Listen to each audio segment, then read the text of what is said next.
चल गया ना, चल गया क्या? वहां से चला, नहीं चला वहां से।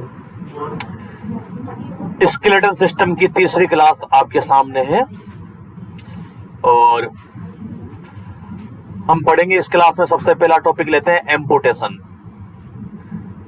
क्या होता है प्यारे बच्चों एम्पुटेशन? आप सभी लोगों ने सुना भी होगा नाम इसका। एम्पुटेशन का मतलब होता है किसी भी एक्सट्रीमिटी को सर्जरी के द्वारा काट कर अलग कर देना।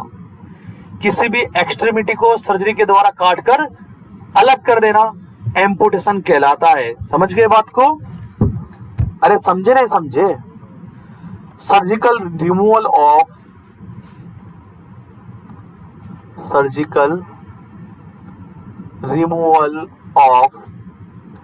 Extremity. Surgical removal of extremity किन लोगों के लिए यूज किया जाता है ये एम्पुटेशन? जिनके कहीं का कैंसर हो गया हो। क्या हो गया बताओ? हाथ में या पैर में कैंसर हो गया तो उसे हाथ या पैर को काट के क्या करना पड़ेगा? अलग करना पड़ेगा। या फिर जो एक्सट्रीमिटी है बच्चों, एक्सट्रीमिटी है कंप्लीटली डैमेज हो जाए। क्या हो जाए बताओ? ट्रक के नीचे आ गए, बिल्कुल चूरा चूरा हो गई, अब किसी काम की नहीं रही है, तो आप उसको काट के अलग कर देंगे। आ गई बात समझ में? एक सवाल यहां पर यह पूछा जाता है प्यारे बच्चों, बहुत इंपॉर्टेंट है कि आफ्टर एम्पुटेशन, कि एम्पुटेशन के बाद में आप बचे हुए पार्ट को क्या कहते हो? एम्पुटेशन के बाद जो रिमेनिंग पार्ट होता है बच्चों, वेरी वेरी इंपॉर्टेंट सभी लोगों के लिए, ज्यादातर एनएम के लिए, जो रिमेनिंग पार्ट है उसे हम लोग स्टंप कहते हैं। क्या कहते हैं प्यारे बच्चों? स्टंप कहते हैं। आई बात समझ में? काटने के बाद जैसे इस पैर को यहां से काट दिया गया, अब ये बचा है ना प्यारे बच्चों, तो ये बचा हुआ क्या कहलाएगा? स्टंप। और इस स्टंप पर पट्टी करने के लिए आप कौन सी तरीके की पट्टी इस पे करते हो? पूछा जाता है कि कौन सी ड्रेसिंग होती है। तो जो स्टंप होता है प्यारे बच्चों, और स्टंप पे हम लोग जो बैंडेजिंग करते हैं वो फिगर ऑफ 8 में करते हैं। किसमें बताओ? फिगर ऑफ 8 का मतलब यूं है कि यूं करते हैं ना। आई बात समझ में? इस तरीके से हम पट्टी करेंगे लपेट के। समझ रहे हो प्यारे बच्चों? ये क्वेश्चन भी एग्जाम में बनता है। यहां से अगर आपसे पूछा जाए कि एम्पुटेशन के बाद आपके इंटरवेंशन क्या क्या होंगे, तो सबसे मेन इंटरवेंशन जो फर्स्ट प्रायोरिटी पे हो गया प्यारे बच्चों, ब्लीडिंग को स्टॉप करना। किसको बताओ? ब्लीडिंग स्टॉप करना सबसे पहला आपके पास में। आगे बात समझ में? इंटरवेंशन की। और अगर पोजीशन की बात करें, पूछा जाता है ये क्वेश्चन कि आफ्टर एम्पुटेशन आप कौन सी पोजीशन दोगे मरीज को? आफ्टर एम्पुटेशन पोजीशन कौन सी देते हो आप मरीज को? तो ये बात बहुत इंपॉर्टेंट है बच्चों। आफ्टर एम्पुटेशन कौन सी पोजीशन दी जाती है मरीज को? तो देखिएगा, एम्पुटेशन के 24 घंटे तक हम लोग उसको फ्लैट रखते हैं। कैसे रखते हैं बताओ?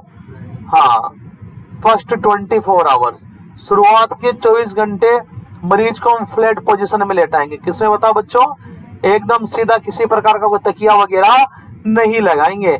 लेकिन 24 घंटे के बाद बच्चों, वेरी वेरी इंपॉर्टेंट बात है, आफ्टर 24 आवर्स, 24 घंटे के बाद में एलिवेट, किसको एलिवेट रखेंगे? स्टंप को। किसको बताओ? स्टंप का मतलब क्या है बताओ? हाँ, जो बचा हुआ पार्ट है उसको आप एलिवेट रखेंगे। और एलिवेट रखने के पीछे क्या आपका पर्पज है बताइए? एलिवेट रखने के पीछे क्या पर्पज है? ईडिमा को रोकना। किसको रोकना बताओ? क्योंकि एलिवेट रखोगे तो वेनस सिटन बढ़ जाएगा ना, जो ब्लड वापस आ रहा है वो बढ़ जाएगा और ईडिमा नहीं होगी। आई बात समझ में? अरे बोलो। चलिए, और क्या करते हो आप लोग आफ्टर एम्पुटेशन? एम्पुटेशन के बाद पेशेंट को रिहैबिलिटेशन प्रोवाइड करेंगे। क्या प्रोवाइड करेंगे बताओ? रिहैबिलिटेशन का मतलब क्या? उसका एक पैर कट चुका है प्यारे बच्चों, तो उसको हम समझाएंगे कि बहुत सारे लोग ऐसे भी हैं दुनिया के अंदर जो एक पैर से अपना काम चला रहे हैं, अपनी जिंदगी जी रहे हैं, अपना जीवन यापन कर रहे हैं। मतलब वो व्यक्ति डिप्रेशन में ना जाए, वो अपनी दिन भर की जो क्रियाएं हैं जो पहले कर रहा था वैसे ही नॉर्मल तरीके से करता रहे। आई बात समझे? अपने आप को ऐसा है और अपने आप को कमजोर ना समझे, आप लोग उसको इस तरीके से समझाएंगे। और ये कौन से थेरेपी में आता है प्यारे बच्चों? रिहैबिलिटेशन में। किसमें बताओ? अगली बात समझ में? रिहैबिलिटेशन सेंटर भी होते हैं ना हर जगह पे, रिहेबिलिटेशन सेंटर नहीं, विकलांग से मतलब नहीं है उसके अंदर। रिहेबिलिटेशन सेंटर का मतलब है कि किसी व्यक्ति का किसी भी प्रकार का लॉस हुआ हो, चाहे वो साइकोलॉजिकल हुआ हो, चाहे फिजियोलॉजिकल हुआ हो, या फिजिकल हुआ, चाहे इकोनॉमिकल हुआ हो, चाहे सोशल हुआ हो। सोसाइटी में किसी की इज्जत खराब हो गई तो वो क्या सुसाइड करने की सोचता है ना, सोच लेता है कि अब तो मेरी इज्जत खराब हो गई, अब क्या करूं मैं। तो उसको समझाना भी रिहेबिलिटेशन है। किसी के बिजनेस में बहुत बड़ा लॉस लग गया, कर्जा हो गया, तो उसको समझाना भी क्या हो गया, रिहेबिलिटेशन। उसको समझाएंगे कोई बात नहीं आप, है ना। तो यहाँ पर भी आप उसका पैर जो है कट चुका है, उसको आप समझाएंगे तो वो क्या करेगा, अपनी बची हुई जिंदगी जो है नॉर्मल तरीके से जिएगा। चलिए आगे। तो ये आपके पास है बच्चों, क्या था, एम्पुटेशन। क्या था बताओ बच्चों, एम्पुटेशन के अगली कड़ी, अगली इस क्लास के अगले भाग में हम लोग देखेंगे।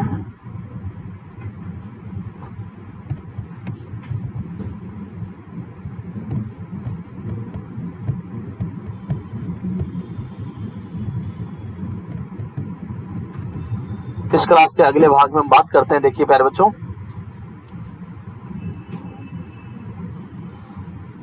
अगला पॉइंट, अगले भाग में बात करते हैं infective disorder of skeletal system. हाँ, इन्फेक्टिव डिसऑर्डर ऑफ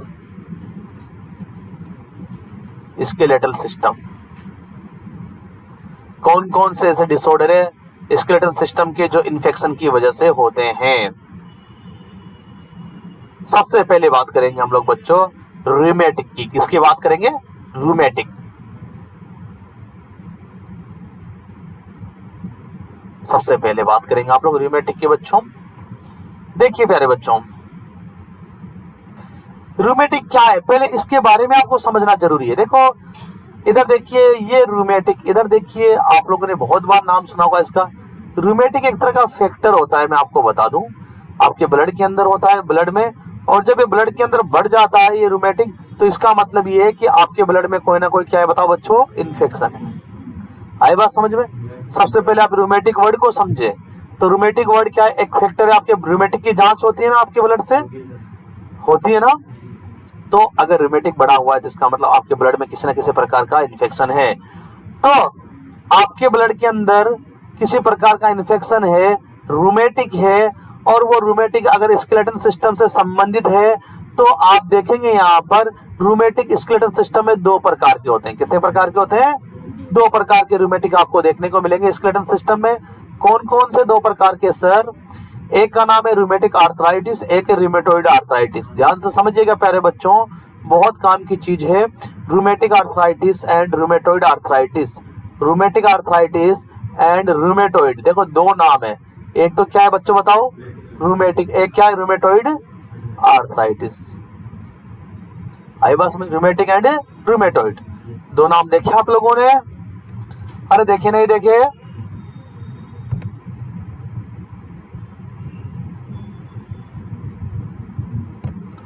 हाँ, तो देखिए बच्चों, दोनों के अंदर आपको फर्क ध्यान में रखना है। सबसे पहली चीज, ये जो रूमेटिक आर्थराइटिस होता है, मैं यहां से लिखना स्टार्ट करता हूं इसको, और इसको थोड़ा सा इधर ले लेते हैं। जो आपके रूमेटिक आर्थराइटिस होता है बच्चों, ये एक्यूट होता है। एक्यूट का मतलब कुछ समय के लिए होगा। कितने समय के लिए, लेस देन 6 मंथ। जो रूमेटिक आर्थराइटिस, आर्थराइटिस का मतलब समझ रहे हो ना आप लोग, इन्फ्लामेशन ऑफ जॉइंट। आर्थराइटिस का मतलब रूमेटिक की वजह से हुआ है। किसकी वजह से हुआ है, और ये किसकी वजह से, रूमेटॉइड की वजह से। किसकी वजह से बताओ, ये क्रोनिक बीमारी है। रूमेटॉइड आर्थराइटिस कैसी बीमारी है बताओ, क्रोनिक। और ये मोर देन 6 मंथ रहती है, मोर देन 6 मंथ आपके रहेगी। आई बात समझ में। दोनों के अंदर क्या होता है बच्चों, ये भी इन्फ्लामेशन ऑफ जॉइंट है, लेकिन 6 महीने से कम समय के लिए रहेगा। और ये भी इन्फ्लामेशन ऑफ जॉइंट है, ये 6 महीने से ज्यादा समय के लिए रहेगा। क्लियर है प्यारे बच्चों यहां तक।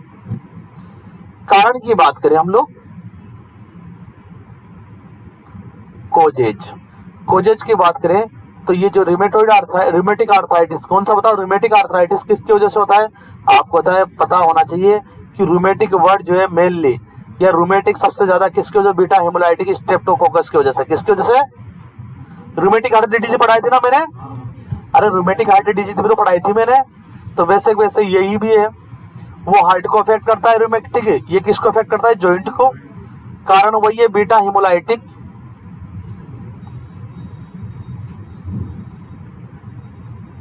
स्ट्रेप्टोकोकस, कारण यही है। आई बात समझ में? पहली चीज तो समझे बात को या नहीं समझे बताओ। किनको होता है, जिनको कंटिन्यूअस कॉमन कोल्ड रहता है, किसकी वजह से बताओ, बीटा हेमोलाइटिक स्ट्रेप्टोकोकस की वजह से कंटिन्यूअस क्या रहता है, कॉमन कोल्ड। लगातार सर्दी जुकाम में उन लोगों के होने के चांसेस होते हैं। आई बात समझ में? अरे बोलो हाँ।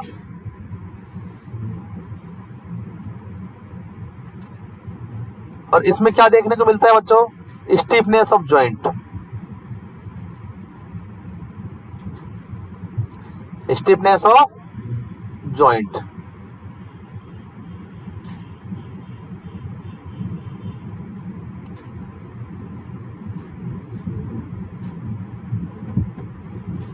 आगे बात समझ में? और ये जो रूमेटिक आर्थराइटिस है, ये लार्ज जॉइंट को अफेक्ट करता है, किसको बताओ, लार्ज जॉइंट की स्टीफनेस करेगा। जबकि आपके पास में क्रोनिक, जो आपके पास में क्रोनिक 6 मंथ से ऊपर इन्फ्लामेशन है जॉइंट का, वो क्या कहलाता है, रिमेटॉइड आर्थराइटिस। क्या कहलाता है बताओ, रिमेटॉइड। बस रिमेटॉइड और रिमेटिक में इतना सा अंतर है कि ये क्रोनिक है और ये क्या है बताओ, एक्यूट है। क्या है बताओ, ये एक्यूट और क्रोनिक का मतलब समझते हो ना आप लोग, कि एक्यूट का मतलब कुछ समय के लिए और क्रोनिक का मतलब लंबे समय के लिए। यहाँ पर भी आर्थराइटिस ही होता है। क्या होता है बच्चों बताओ, यहाँ पर भी आर्थराइटिस होगा। और यहाँ पर जो आर्थराइटिस होगा बच्चों ध्यान से सुनिएगा, यहाँ पर स्मॉल जॉइंट अफेक्टेड होंगे। कौन हो बताओ, लार्ज के साथ साथ स्मॉल जॉइंट भी क्या हो जाएंगे बताओ, अफेक्टेड हो जाएंगे। लार्ज तो अफेक्टेड होंगे है ना। ये किसकी वजह से होता है, देखो ये इसी की वजह, रूमेटिक आर्थराइटिस की वजह से। रूमेटिक आर्थराइटिस लंबे समय तक रहेगा तो किस में कन्वर्ट हो जाएगा बताओ, रिमेटॉइड में। किसमें बताओ, हाँ।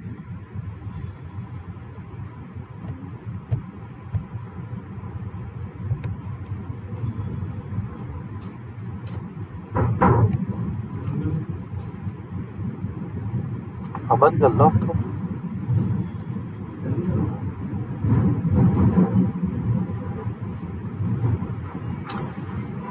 ध्यान से समझिएगा प्यारे बच्चों, रिमेटॉइड आर्थराइटिस के अंदर क्या होगा, देखो रिमेटॉइड आर्थराइटिस में क्या होगा, आपको पता है कहां का प्रॉब्लम है बताओ, जॉइंट का है ना। तो इधर देखिए, ये जैसे कि कोई जॉइंट है, इधर देखिए, और इसमें इन्फ्लामेशन होने की वजह से, इसमें इन्फ्लामेशन होने की वजह से, ध्यान से सुनिएगा, इधर देखो, इसमें इन्फ्लामेशन होने की वजह से क्या हो गया, इन्फ्लामेशन हो गया जॉइंट में। और इन्फ्लामेशन कब तक रहेगा, 6 महीने से ज्यादा, जिसकी वजह से जो डेड टिश्यू है, इन्फ्लामेटरी जो प्रोडक्ट है, मरे हुए टिश्यू है, वो यहाँ पर एक्यूमुलेट होने लगेंगे। क्या होने लगेंगे बताओ, डेड टिश्यू और जो इन्फ्लामेटरी प्रोडक्ट है, इन्फ्लामेटरी जो प्रोडक्ट है, जो मर चुका है प्रोडक्ट, वो यहाँ पर क्या होने लगेंगे, जमने लगेंगे। क्या होने लगेंगे बताओ, जमने लगेंगे, टाइट होने लगेंगे, उनका कचरा जमने लगेगा, यहाँ पर एक्यूमुलेट होने लगेंगे। और एक्यूमुलेट होकर, मेरी बात ध्यान से सुने, बहुत बार आया हुआ क्वेश्चन है यहाँ पे, यहाँ पर जमने लगेंगे, इन्फ्लामेशन की वजह से टिश्यू डैमेज हो जाएंगे, टिश्यू डेड हो जाएंगे, और टिश्यू डेड होकर यहाँ पर इस जॉइंट के बीच में क्या होने लगेंगे, ये जमने लगेंगे। जॉइंट के बीच में क्या होने लगेंगे बताओ बच्चों, जमने लगेंगे।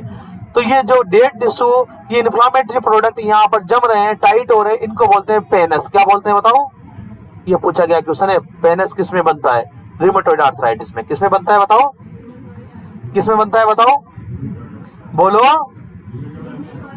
रिमेटॉइड आर्थराइटिस में। और पेनस किसे कहेंगे बताओ, हाँ, जो जॉइंट के अंदर डेड टिश्यू वगैरह जम जाते हैं, एक्यूमुलेट हो जाते हैं, कलेक्टेड हो जाते हैं और टाइट हो जाते हैं, उन्हें क्या बोलते हैं, पेनस कहते हैं। क्या बोलते हैं। बात करते हैं रिमेटॉइड आर्थराइटिस के अगर सिम्टम्स की, देखो रिमेटॉइड आर्थराइटिस के सिम्टम्स की बात करें प्यारे बच्चों, तो सबसे पहला सिम्टम्स आएगा, अगर रिमेटिक आर्थराइटिस की बात करें तो सिम्टम्स क्या है, स्टिफनेस ऑफ जॉइंट। क्या है बताओ, कौन से जॉइंट की स्टिफनेस, लार्ज जॉइंट की। और यहाँ पर किसकी स्टिफनेस होती है, लार्ज के साथ साथ स्मॉल जॉइंट भी अफेक्टेड होते हैं। तो यहाँ पर देखो मेनली जो आपके सिम्टम देखने को मिलेगा, मेन सिम्टम एग्जाम में पूछ सकते हैं कि रिमेटॉइड आर्थराइटिस का मेन सिम्टम्स क्या है, तो आप बताएंगे बच्चों, स्टिफनेस ऑफ फिंगर, जो उंगलियां हैं सुबह सुबह बिल्कुल कैसे हो जाएगी, बिल्कुल टाइट हो जाते हैं ना बहुत सारे, अरे बुढ़ापे में बहुत सारे लोगों के हो जाती है, बिल्कुल सुबह सुबह उंगलियां टाइट हो जाएगी। जिसको हम लोग सनराइज स्टिफनेस भी कहते हैं। क्या कहते हैं बताओ बच्चों, बोलो जोर से। और इसको देखो, इसको दूर करने के लिए आप क्या कहते हो मरीज को कि आप जो है पैराफिन में अपनी उंगलियां डुबो। किसके अंदर बताओ, पैराफिन में उंगली डिप करो, जिससे कि जो जॉइंट है उनको क्या मिले, थोड़ा तेल मिले। क्या मिले, और जॉइंट क्या हो जाए, मुलायम हो जाए। उंगली को डुबोने की बोलते हैं, डुबोने की बोलते हैं, डिप डिप कर, उंगली को पैराफिन में डिप करने के लिए बोलते हैं हम लोग इस बीमारी के अंदर।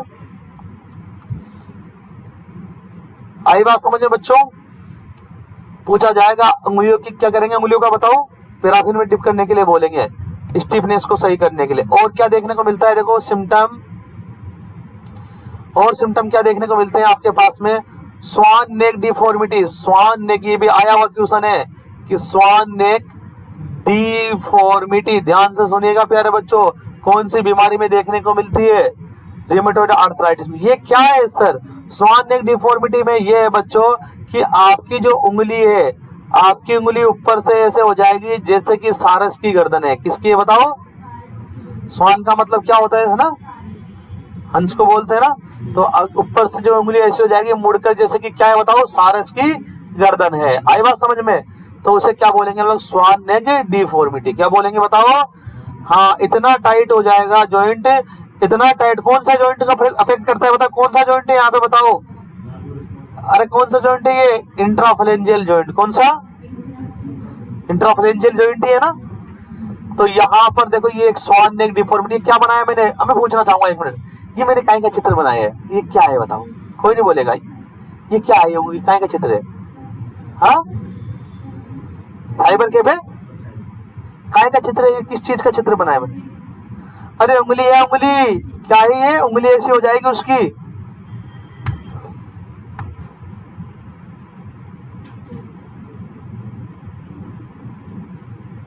गर्मी चढ़ गई,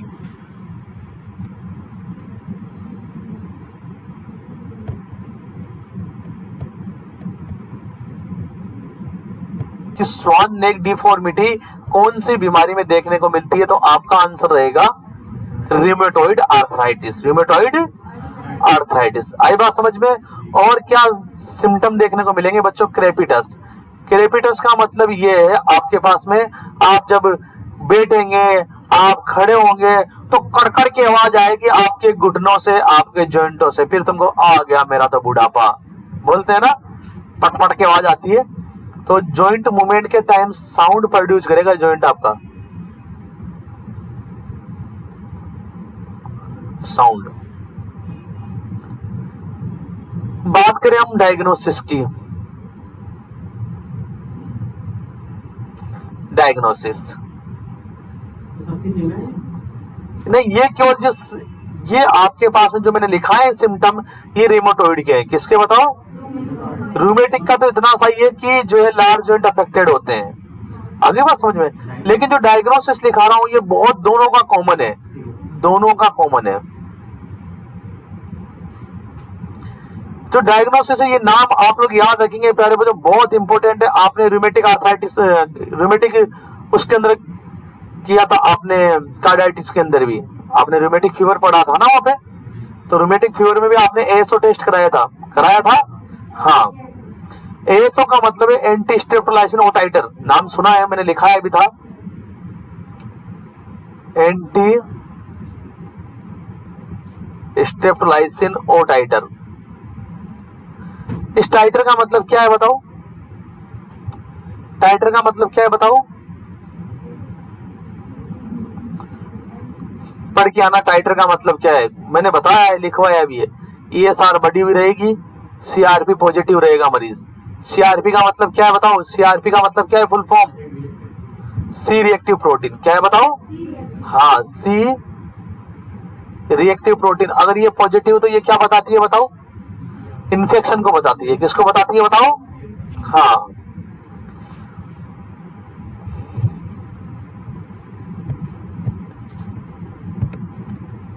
क्या ट्रीटमेंट देंगे आप रूमेटिक या रिमेटॉइड आर्थराइटिस में? ट्रीटमेंट इन्फेक्टिव डिजीज है बच्चों, आपको पता है दोनों की दोनों किसकी वजह से होती है, इन्फेक्शन की वजह से, तो आप एंटीबायोटिक देंगे। क्या देंगे बताओ, एंटीबायोटिक, आप एंटीबायोटिक देंगे। और कौन से एंटीबायोटिक बेस्ट है, ये क्वेश्चन आता है आपके पास में। यहाँ पर आपके पेनिसिलिन एंटीबायोटिक बेस्ट होगी। कौन सी बताओ बच्चों, ध्यान दीजिएगा मेरी बात पे, कौन सी बताओ, पेनिसिलिन एंटीबायोटिक दे दी। एंटीबायोटिक के साथ में आप एक थेरेपी देंगे जिसका नाम याद रखेंगे, हर बच्चा याद रखेगा, DMARD ड्रग्स थेरेपी। कौन सी ड्रग्स थेरेपी चलती है बताओ इसमें, DMARD ड्रग्स थेरेपी। ध्यान से सुनिएगा प्यारे बच्चों, बहुत काम की चीज है। सर ये DMARD ड्रग्स थेरेपी क्या है, एंटीबायोटिक तो आपने कौन सी दे दी, पेनिसिलिन, और आप देते हो साथ में DMARD ड्रग्स थेरेपी। ये क्या है DMARD, सबसे पहले DMARD की फुल फॉर्म आपको पता होना चाहिए। इसमें disease modifier anti rheumatic drugs, anti rheumatic drugs. और इसके अंदर देखो कौन कौन सी ड्रग्स आती है, ध्यान सुनिएगा मेरी बात को, कि DMARD जो ड्रग्स थेरेपी है इनमें कौन कौन सी ड्रग्स इंक्लूड की गई है। एक तो NSAID देंगे, क्या देंगे, इसके अंदर क्या क्या आते हैं बताओ, NSAID की फुल फॉर्म बताओ, non steroid anti inflammatory drugs. और कौन सी आती है इसमें, कॉर्टिकोस्टेरॉइड, कॉर्टिकोस्टेरॉइड। और कौन सी आती है, कीमोथेरापेटिक ड्रग्स। कीमोथेरापेटिक ड्रग्स में कौन सी यूज करते हैं, कीमोथेरापेटिक ड्रग्स कौन सी होती है बताओ, अरे कैंसर की दवाइयों को बोलते हैं, किसको बोलते हैं, वो भी इंक्लूड की गई है इसके अंदर। कौन से वाली कैंसर की दवाई इंक्लूड की गई है पूछा जाएगा, साइक्लोस्पोरिन। कौन सी बताओ प्यारे बच्चों, हाँ। तो देखिए आप लोग यहाँ पर कौन सी थेरेपी देंगे, दवाई के अंदर DMARD, एक पूरा एक ग्रुप है, DMARD क्या है, ग्रुप है दवाइयों का। और इस ग्रुप की फुल फॉर्म क्या है, disease modifier anti rheumatoid drugs. कौन कौन सी ड्रग्स आती है इसमें, NSAID आती है आपके, कॉर्टिकोस्टेरॉइड और कीमोथेरापेटिक। कीमोथेरापेटिक में कौन सी आती है बताओ, साइक्लोस्पोरिन। तो ये आपके रूमेटॉइड आर्थराइटिस और रूमेटिक आर्थराइटिस कंप्लीट होता है बच्चों। दोनों के अंदर डायग्नोसिस भी सेम है और ट्रीटमेंट भी सेम है दोनों का। अगली बीमारी आपके पास में ऑस्टियो आर्थराइटिस।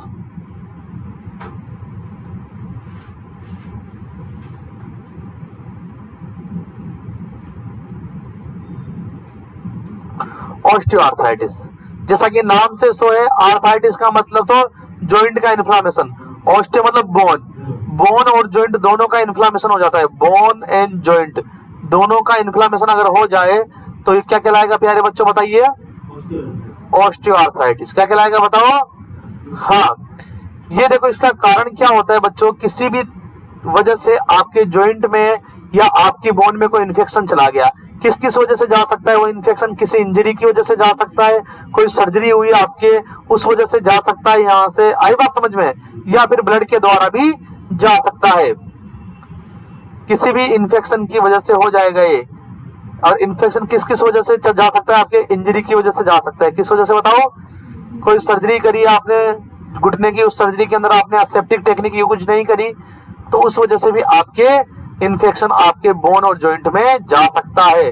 देखो यहाँ पर सिम्टम तीनों चीजों के अलग अलग है। मैं आपको बता दूं बच्चों, आप जो बीमारी पहचानेंगे यहाँ पे कि कौन सी ऑस्टियोआर्थराइटिस है, कौन सी रूमेटॉइड आर्थराइटिस है, कौन सी रूमेटिक आर्थराइटिस है, तो आपको पता लगेगा कि तीनों के सिम्टम्स में बिल्कुल अंतर है। तीनों के सिम्टम्स में क्या है, अंतर है। जैसे रूमेटिक के अंदर बात करें तो लार्ज जॉइंट अफेक्ट होते हैं, रूमेटॉइड की बात करें तो स्मॉल जॉइंट, स्वान नेक हो जाती है, सुबह सुबह उंगलियां क्या हो जाती है, अकड़ जाती है। हाँ, यहाँ पे सिम्टम्स की बात करूं बच्चों ऑस्टियोआर्थराइटिस की, तो क्या होगा, मेनली ये जो बीमारी है अफेक्ट करती है, it affect weight bearing joint. Weight bearing joint मतलब वे जॉइंट जहां पर हमारी बॉडी का वेट पड़ता है। क्या पड़ता है बताओ, वेट।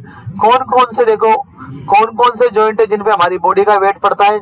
जैसे नी जॉइंट को अफेक्ट करेगा, किसको अफेक्ट करता है बताओ, हाँ, पेल्विक जॉइंट को अफेक्ट करेगा। किसको अफेक्ट करेगा प्यारे बच्चों, एंकल जॉइंट को अफेक्ट करेगी ये बीमारी। किसको अफेक्ट करेगी बताओ, एंकल जॉइंट को। और आपके इंट्राफ्लेंजियल जॉइंट को, किसको बताओ, ये इतनी जगह पर इनका अफेक्ट होगा। और क्या अफेक्ट करेगी, इन जॉइंट के क्या कर देगी बताओ बच्चों, ये क्या लिखा है मैंने बताओ, स्टिफनेस। स्टिफनेस का मतलब हाँ, अकड़न होने लगेगी। क्या होने लगेगी, हाँ, अकड़ जाएगी, आपकी नी जॉइंट अकड़ जाएगा, पेल्विक जॉइंट आपका अकड़ जाएगा, आपका एंकल जॉइंट अकड़ जाएगा। हाँ, और यहां पर सबसे इंपॉर्टेंट बात, एएनएम वालों के लिए भी काफी इंपॉर्टेंट बात, एक क्वेश्चन काफी बार आया हुआ है, ये जो आपकी उंगलियां हैं, देखो देखो फिंगर के जॉइंट पर, जो फिंगर है उनके जॉइंट पर, फिंगर जॉइंट पर गांठ टाइप की बन जाएगी। क्या बन जाएगी बताओ? देखा होगा तुमने, बंधी होती है ना, है ना, हड्डी थोड़ी सी बड़ी हुई सी गांठ टाइप की बन जाती है। ध्यान से सुनिएगा पहले बच्चों, गांठ टाइप की बन जाती है, और इन्हें हम क्या बोलते हैं? बहुत इंपॉर्टेंट, बहुत इंपॉर्टेंट, इनका नाम वेरी वेरी इंपॉर्टेंट, हेबर्डेन नोड्स। क्या कहते हैं इनको बताओ? या फिर इनको बंचार्ड नोड भी कहते हैं। ये क्वेश्चन आया हुआ है, हेबर्डेन नोड या बंचार्ड नोड कौन सी बीमारी में देखने को मिलता है? बताओ कौन सी बीमारी में? ऑस्टियोआर्थराइटिस में। किसमें बताओ प्यारे बच्चों? हाँ, इसके ट्रीटमेंट की बात करें हम लोग, ऑस्टियोआर्थराइटिस के ट्रीटमेंट की बात करें हम लोग, तो इसमें सबसे मेन चीज है रेस्ट दो। क्या दो बताओ? जितना रेस्ट देंगे आपके जॉइंट उतने कम स्टीप होंगे, और कोर्टिकोस्टेरॉइड देंगे, कोर्टिकोस्टेरॉइड। और दर्द के लिए क्या यूज करेंगे बताओ? Non steroid anti inflammatory drugs. किसके लिए बताओ? पेन के लिए। किसके लिए बताओ? अगली बीमारी आपके सामने है, हेबर्डीन और बंचार्ड नोड कौन सी बीमारी में आते हैं बताओ? ऑस्टियोआर्थराइटिस। सॉन नेक डिफॉर्मिटी रिमेटॉइड आर्थराइटिस में। किसमें? याद रखिएगा प्यारे बच्चों। अब होने लगा है माहौल ठंडा, यानी हाँ?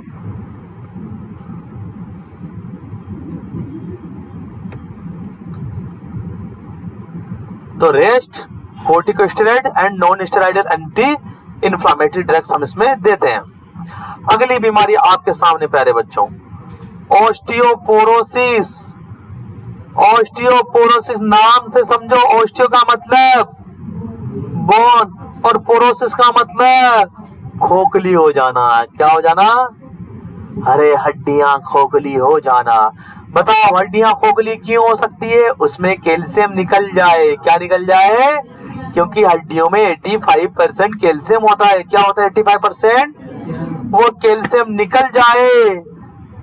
अरे कैल्शियम निकल जाए।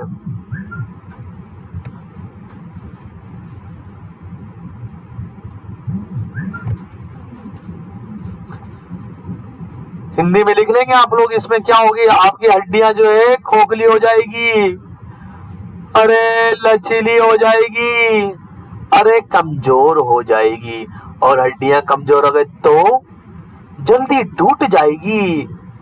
थोड़ा ही गिरा इजीली फ्रैक्चर। कहते हैं ना बुढ़ापे में, अम्मा जी घर पे रहा करो, इधर उधर ज्यादा मत घुमा करो, कहीं गिर गई तो हड्डी वड्डी टूट जाएगी और बुढ़ापे में हड्डी जुड़ेगी नहीं तुम्हारी। बोलते हैं ना कि डोकरिया, तो डोकरिया भी बोलते हैं ना, तुम्हारे तरफ नहीं बोलते कि डोकरिया तो बस इधर से उधर घूमती रहती है, कहीं गिर गई बुढ़ापे में तो हड्डी तोड़ा के क्यों टूट जाएगी उनकी हड्डी बुढ़ापे में? क्योंकि उसकी हड्डी खोखली हो गई। हड्डी क्या हो गई? हड्डी में से कैल्शियम निकल गया। आपकी भी हो सकती है खोखली, जरूरी नहीं है बुढ़ापे का इंतजार करनी करेगी। अगर आपकी कोई प्रॉब्लम हो गई, आपके कोई मेटाबॉलिक डिसऑर्डर हो गया, मेटाबॉलिक डिसऑर्डर का मतलब है आपके बोन से कैल्शियम लग नहीं रहा। क्या नहीं लग रहा? या फिर आपकी बोन से कैल्शियम निकल रहा है, आपके पेराथार्मोन बढ़ गया। कौन सा हार्मोन बढ़ गया? अरे कौन सा हार्मोन? वो क्या करेगा? पेराथार्मोन बढ़ गया तो कैल्शियम को निकाल के ब्लड में डाल देगा और हड्डी को क्या कर देगा? खोखला कर देगा। हड्डी को क्या कर देगा? या फिर आप लोग अपनी हड्डी को कैल्शियम नहीं दे रहे। कैसे नहीं दे रहे? खा नहीं रहे कैल्शियम, तो आपकी हड्डी में कैल्शियम जाएगा नहीं और आपकी हड्डी क्या हो जाएगी बताओ? खोखली हो जाएगी। खोखली हो जाएगी तो क्या हो जाएगी? मुलायम हो जाएगी, कमजोर हो जाएगी। कमजोर हो जाएगी तो पट करते टूट जाएगी। ऐसे करोगे आप लोग, जैसे ईंट तोड़ते हैं ना, वो ऐसे हड्डी को तोड़ देंगे टप करते हुए। ये लो साहब, हो गया काम। हाथ मोड़ के तोड़ देंगे आप, पट करके ना, छोटे बालकों की तरह हो जाएगी। तो देखिए इसकी डेफिनेशन लिखिए प्यारे बच्चों। Osteoporosis is a metabolic disorder. Osteoporosis is a metabolic disorder. और ये ऑस्टियोपोरोसिस 2 प्रकार का होता है प्यारे बच्चों, ध्यान से सुनिएगा मेरी बात को। कितने प्रकार का होता है? 2 प्रकार का। कौन कौन से 2 प्रकार का? एक तो प्राइमरी और एक होता है सेकेंडरी। प्राइमरी तो डायरेक्टली, और सेकेंडरी क्या होगा आपके किसी कारणवश एक कंडीशन की वजह से दूसरी कंडीशन हो जाना, वो सेकेंडरी कहलाता है ना। देखो प्राइमरी ऑस्टियोपोरोसिस किस में देखने को मिलता है, मैं आपको बता दूं, ये देखने को मिलता है आफ्टर एज ऑफ 45। क्यों सर? अरे भैया आफ्टर एज ऑफ 45, वो भी फीमेल में, किसमें? क्यों सर? क्योंकि उनके मेनोपॉज हो जाता है। क्या हो जाता है? क्या है मेनोपॉज? एमसी आना बंद, एमसी आना, और मेनोपॉज होने की वजह से एस्ट्रोजन की कमी आ जाती है बच्चों। किसकी कमी आ जाती है? और एस्ट्रोजन की कमी आने की वजह से कैल्शियम की कमी आ जाती है। किसकी कमी आ जाती है? क्योंकि एस्ट्रोजन जो है कैल्शियम के बांधने के लिए जरूरी है। किसे बांधने के लिए जरूरी है? कैल्शियम के बांधने के लिए जरूरी है। एस्ट्रोजन की कमी आ गई, इसीलिए बुढ़ापे में जो बुढ़िया होती है उनकी हड्डी ज्यादा टूटती है। तुमने देखा होगा ना, ज्यादातर बुढ़िया हड्डी टूटने के बाद ही मरती है ना। हड्डी टूट जाती है, फिर पड़ी रहती है वो खटिया पे, बहुत सालों तक पड़ी रहती है, फिर मर जाती है।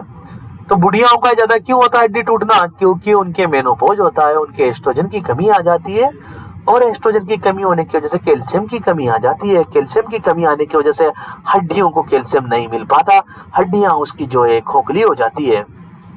ये प्राइमरी है। सेकेंडरी किसकी वजह से हो सकता है? अरे आप ऐसी दवाई ले रहे हो, ऐसी दवाई ले रहे हो जो कि आपके कैल्शियम की कमी कर रही है। जैसे कि कौन सी दवाई? ये महिलाएं ज्यादा ले रही है, ओरल कॉन्ट्रासेप्टिव पिल अगर ज्यादा ले रही है महिलाएं, तो उनके हो जाएगा ऑस्टियोपोरोसिस। क्या हो जाएगा? ऑस्टियोपोरोसिस, हड्डियां खोखली। क्यों? क्योंकि ये जो ओसीपी है, ये ओरल कॉन्ट्रासेप्टिव पिल है बच्चों, ये क्या करती है? एस्ट्रोजन को कम करती है। जब एस्ट्रोजन कम होगा तो बच्चों आपको पता है कैल्शियम भी क्या हो जाएगा? कम हो जाएगा। तो ड्रग थेरेपी की वजह से अगर हो रहा है आपके ऑस्टियोपोरोसिस, तो कैसा कहलाएगा? सेकेंडरी। कैसा कहलाएगा बच्चों? और कौन सी दवा? एक तो ओसीपी हो गई बच्चों। कोर्टिकोस्टेरॉइड भी ज्यादा नहीं लेनी है। अगर कोई स्टेरॉइड ज्यादा ले रहा है तो उसके भी बोन में से कैल्शियम कम होने लगेगा। एंटीकोगुलेंट भी ज्यादा नहीं लेनी है बच्चों, ये भी कैल्शियम की कमी करती है। एंटीकोगुलेंट भी नहीं लेनी है ज्यादा। अरे कीमोथेरेपी की वजह से भी हो सकता है, कीमोथेरेपी भी आपकी जो है कैल्शियम की कमी करती है। ये दवाइयां खाली ज्यादा लंबे समय के लिए तो क्या हो जाएगा बताओ? ऑस्टियोपोरोसिस मतलब हड्डियां खोखली, खोखली हो जाएगी हड्डियां। आई बात समझ में? 2.5 किलो का हाथ जो है 1 किलो का रह जाएगा। समझे नहीं समझे? क्लिनिकल मैनिफेस्टेशन, सर इस बीमारी के अंदर क्या क्या सिम्टम देखने को मिलेंगे? हड्डी कमजोर, ये लो साहब, हड्डी मुड़ जाएगी, बोन बेंट, हड्डी मुड़ जाएगी। अगर गिर गया तो इजीली फ्रैक्चर, गिरते तुरंत येलो साहब इजीली फ्रैक्चर, और हड्डी मुड़ने लगेगी। इधर देखो बुढ़ापे में लंबाई बढ़ती है घट जाती है? बताओ। डोकरियों की ज्यादा होती है ना, डोकरियों की लंबाई घट जाती है ना, छोटी हो जाती है ना डोकरियां। अरे बुढ़ापे में महिलाएं छोटी हो जाती है, हो जाती नहीं हो जाती? क्यों हो जाती है? क्योंकि उनकी हड्डियां मुड़ने लगती है। जो डोकरियां हैं उनकी हड्डियां मुड़ने लगेगी, रीढ़ की हड्डी भी मुड़ जाती है, वो आगे की तरफ झुक जाती है। कहाँ झुक जाती है डोकरियां? देखा है? आगे की तरफ झुक जाती है, सी शेप में हो जाती है, और उनकी लंबाई क्या हो जाती है? छोटी सी लगती है ना, आगे की तरफ झुक जाती है। ये कौन सी बीमारी की वजह से हो रहा है उनको बताओ? ऑस्टियोपोरोसिस। किसकी वजह से हो रहा है? हाँ, इसे बोलते हैं डोगर हम्प। क्या बोलते हैं बताओ? ये जो कंडीशन हो जाती है जिसमें आगे झुक जाती है डोकरियां, डोकरियां कहाँ झुक जाती है? आगे झुक जाती है, उनकी लंबाई क्या हो जाती है, छोटी हो जाती है। तो उसको बोलते हैं, उस कंडीशन को डोगर हम्प। पूछा जाएगा कि डोगर हम्प किसे कहते हैं। महिला बेचारी ऐसे हो गई, छोटी हो गई, और आगे देखो ऐसे कमर के हाथ लग के चलती है ना, ओ पानी पिला दे रही है ना, है ना, बोलती है ना, लोटा लेके बेचारी आगे घूमती रहेगी, पानी पिला दे। और कोई भी काम करेगी तो ऐसे करेगी, पानी भी ऐसे पिएगी ना। अरे देखिए नहीं देखी, देखिए तो वो क्या है सिम्टम डोगर हम्प पे, क्या है बताओ, कौन सा सिम्टम है मेरे बच्चों, डोगर हम्प। डोकरिया, फिर कहोगे इस डोकरिया ने जीना आराम कर दिया हमारा। तो जब कभी भी कहीं भी जाने की सोचते हैं, बीमार पड़ जाती है ना। इनने जीना आराम कर रखा है, क्या मालूम भगवान इसको कब उठाएगा। सबको उठा रहा है, इसको नहीं उठाया, इसको पैदा करके भूल गया। ये बातें चलती है, सुनी होगी तुमने। सी से वर्टिब्रा रह जाती है।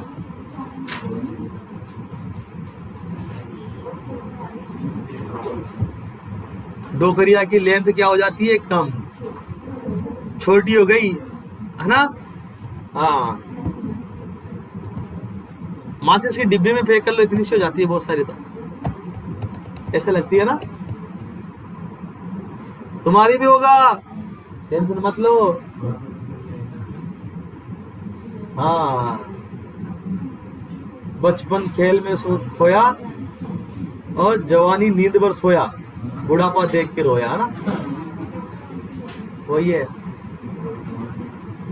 तो एक तो कह रहा था कि जवानी जेल में खोया, एक कह रहा था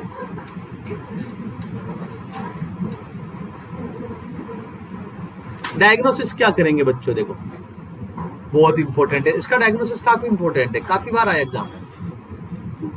एक्सरा करवाएंगे, क्या करवाएंगे, लेकिन हमें हड्डी टूटी का थोड़ी देखना है, हमें एक्सरे में, इधर देखो, हमें ये एक्सरे में ये देखना है बच्चों कि उसकी हड्डी जो है पूरी तरीके से अच्छे तरह से उसकी डेंसिटी सही है या नहीं है। उसकी हड्डी कहीं खोखली तो उसके खोखलेपन को देखना है। हड्डी के खोखलेपन को देखने के लिए कौन सा एक्सरा कराएंगे, एक आता है एक्सरा, एक ऐसा एक्सरा है जो कि आपकी हड्डी की डेंसिटी को बता देता है, आपकी हड्डी की जो खोखलापन है उसको बता देता है कि आपकी हड्डी की डेंसिटी, डेंसिटी का मतलब समझते हैं ना, घनत्व कम हो गया। अगर घनत्व कम हो गया तो खोखली। तो बोन की डेंसिटी को देखने के लिए आप स्पेसिफिक प्रकार का एक्सरा करते हो जिसे बोलते हैं डेक्सा। क्या बोलते हैं, हाँ डेक्सा करवाएंगे हम लोग, डेक्सा कराएंगे। हाँ, ड्यूअल एक्सरे एब्जॉर्प्शियोमेट्री, अम्मा जी का डेक्सा, ड्यूअल एक्सरे एब्जॉर्प्शियोमेट्री।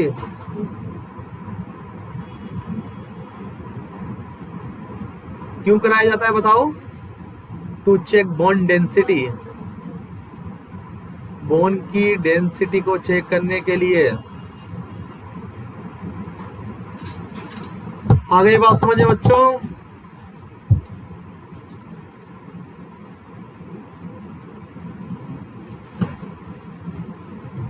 आगे बात समझ, डायग्नोसिस हो गया, सर दवाई क्या लूं, दवाई क्या, अगर मेनोपॉज वाली महिला है तो एस्ट्रोजन थेरेपी दो। हाँ, ट्रीटमेंट,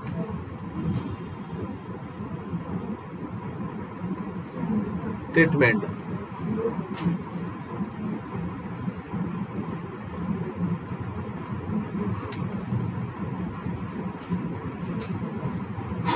ट्रीटमेंट आप HRT देंगे, क्या देंगे, ये क्या है HRT, मुझे समझ में नहीं आ रहा। हाँ, कौन सा हार्मोन देंगे बताओ, एस्ट्रोजन, मेनोपॉज वाली महिलाओं को, किसको बताओ, कि उसके ऑस्टियोपोरोसिस ना हो। और आदमी को हो गया तो उसको भी एस्ट्रोजन पिलाएंगे क्या, हाँ उसको जो है हम दवाई देंगे। हम क्या देंगे देखो, बिस्फोस्फेट देंगे। बिस्फोस्फेट क्या करेगा, कैल्शियम बाइंडिंग को बढ़ाएगा, किसको बढ़ाएगा बताओ, बोलो। और खाने पीने में क्या देंगे प्यारे बच्चों, कुछ बताओ, कैल्शियम डाइट देंगे ना, खाने पीने में क्या देंगे, हाँ। अम्मा जी तो डोगर हम्प हो गई, अम्मा जी के तो क्या हो गया, डोगर हम्प, है ना। पूछा जाता है कि ऑस्टियोपोरोसिस मोस्टली कौन कौन से जगह की हड्डियों को अफेक्ट करता है। ये क्वेश्चन आया हुआ है, मोस्टली अफेक्ट ऑस्टियोपोरोसिस किस किस को अफेक्ट करता है? मेनली वर्टिब्रा को। सबसे ज्यादा किसको अफेक्ट करता है प्यारे बच्चों? सबसे पहले नंबर पे ध्यान रखना, दूसरे नंबर पे रिस्ट जॉइंट को, और तीसरे नंबर पे हिप जॉइंट को। 3 जॉइंट को खोखला कर देता है। तुम्हें पता है कूल्हे की हड्डी ज्यादा टूटती है ना बुढ़ापे में? अम्मा जी एक जगह बैठा रहे, कूल्हे की हड्डी टूट के तो जिंदगी भर खटिया पे कटेगा बच्चा हुआ। डायलॉग तो सुने होंगे? अरे नहीं सुने डायलॉग? अरे बोलो, नहीं सुने डायलॉग? सुने या नहीं सुने मुझे तो इतना सा बता दो। अगली बीमारी आपके सामने,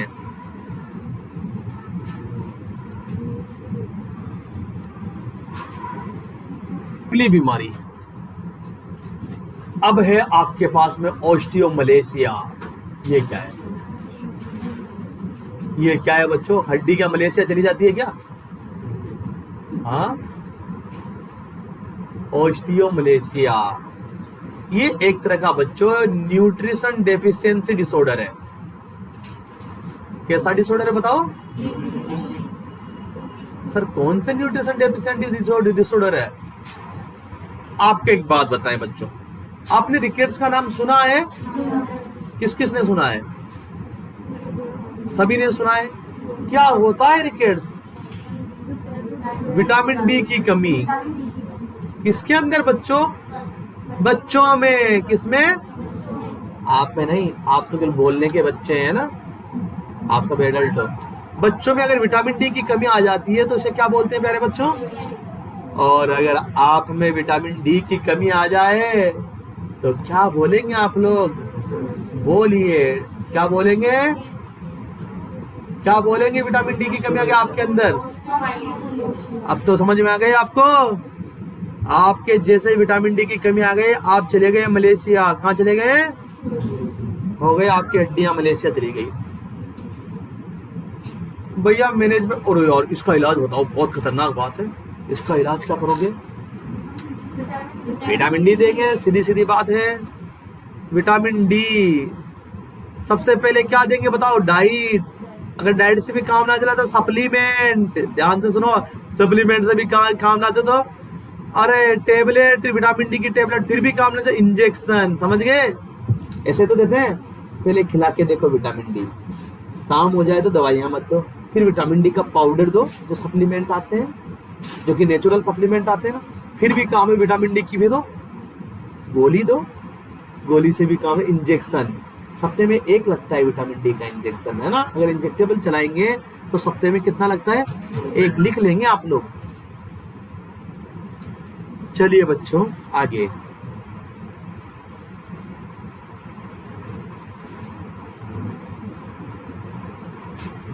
क्या हुआ?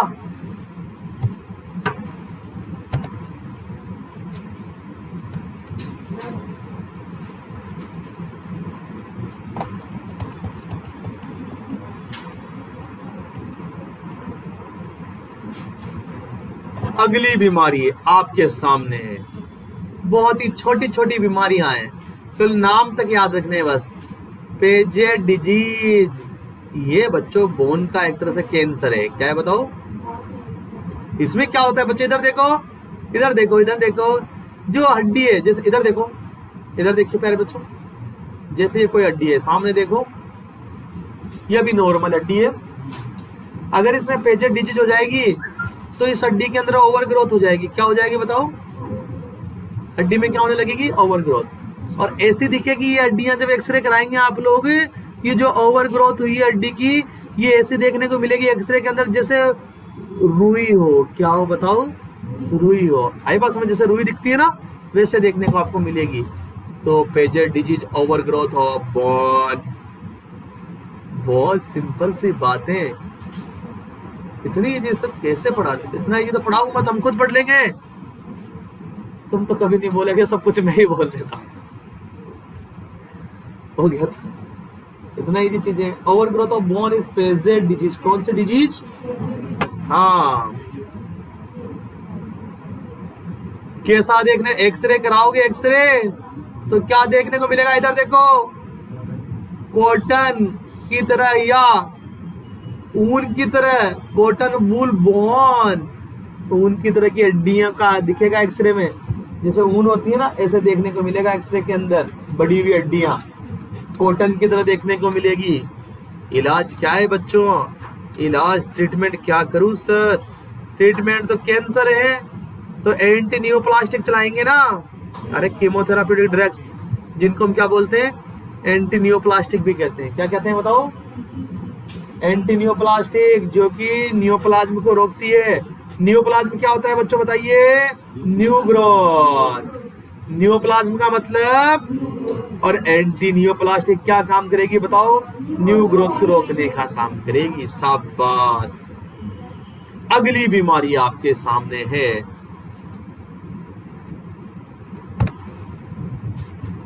अगली बीमारी आपके सामने है बच्चों, पॉट्स स्पाइन। छोटी छोटी बीमारियां एग्जाम में आती है। पॉट्स स्पाइन ये क्या है सर? नाम तो सुना सुना सा लग रहा है मुझे। ये स्पाइन की जो है आपकी, स्पाइन मतलब वर्टिब्रा की टीबी है ना, स्पाइन की ट्यूबरकुलोसिस है, वर्टिब्रा की टीबी है। आगे सर आगे चले हम लोग। हो गया ये तो, इतना सा नाम ही पूछते हैं। इसमें टीबी का इलाज चलेगा। किसका इलाज चलेगा? टीबी का इलाज चलेगा। अगला बताइए सर, अगला, अगली बीमारी गाउट, आर्थराइटिस। अरे गाउट का नाम सुना है आपने? एक तो है गोइटर, सुना है, एक एक गाउट। दोनों अलग अलग है एक ही? बताओ। बिल्कुल अलग अलग है। गोइटर तो घेंगा, गाउट गठिया। आई बात समझ में? समझे? समझ गए? गोइटर तो क्या है? घेंगा। और गाउट क्या है? गठिया। गठिया रोग सुना है ना नाम आप लोगों ने? अब गठिया रोग के बारे में पढ़ूंगा। तो ये गाउट आर्थराइटिस मतलब गठिया वाला आर्थराइटिस। कौन सा आर्थराइटिस बताओ? हाँ, गठिया, गठिया वाला नहीं। एक तो गठिया, कितना गठिया आदमी है वो नहीं, गठिया। कौन सा? कोई छोटा होता है इसको गठुआ बोलते हैं ना। छोटे को गठुआ, तो गठिया का मतलब गांठ पड़ जाना। क्या पड़ जाना? हाँ, लिख दूं हिंदी में, गठिया। मटिया नहीं है, गठिया है ना। हाँ। क्या होता है बच्चों इसका? देखो बहुत इंपॉर्टेंट है, मैं आपको बता दूं, इसको हल्के में मत लेना, वेरी वेरी इंपॉर्टेंट है, समझने वाली बात है बहुत। ये एक तरह का मेटाबॉलिक डिसऑर्डर है।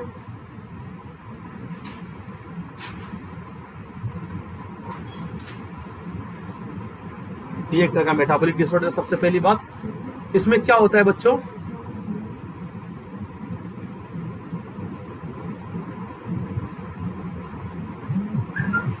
प्यूरिन का मेटाबॉलिज्म बढ़ जाता है।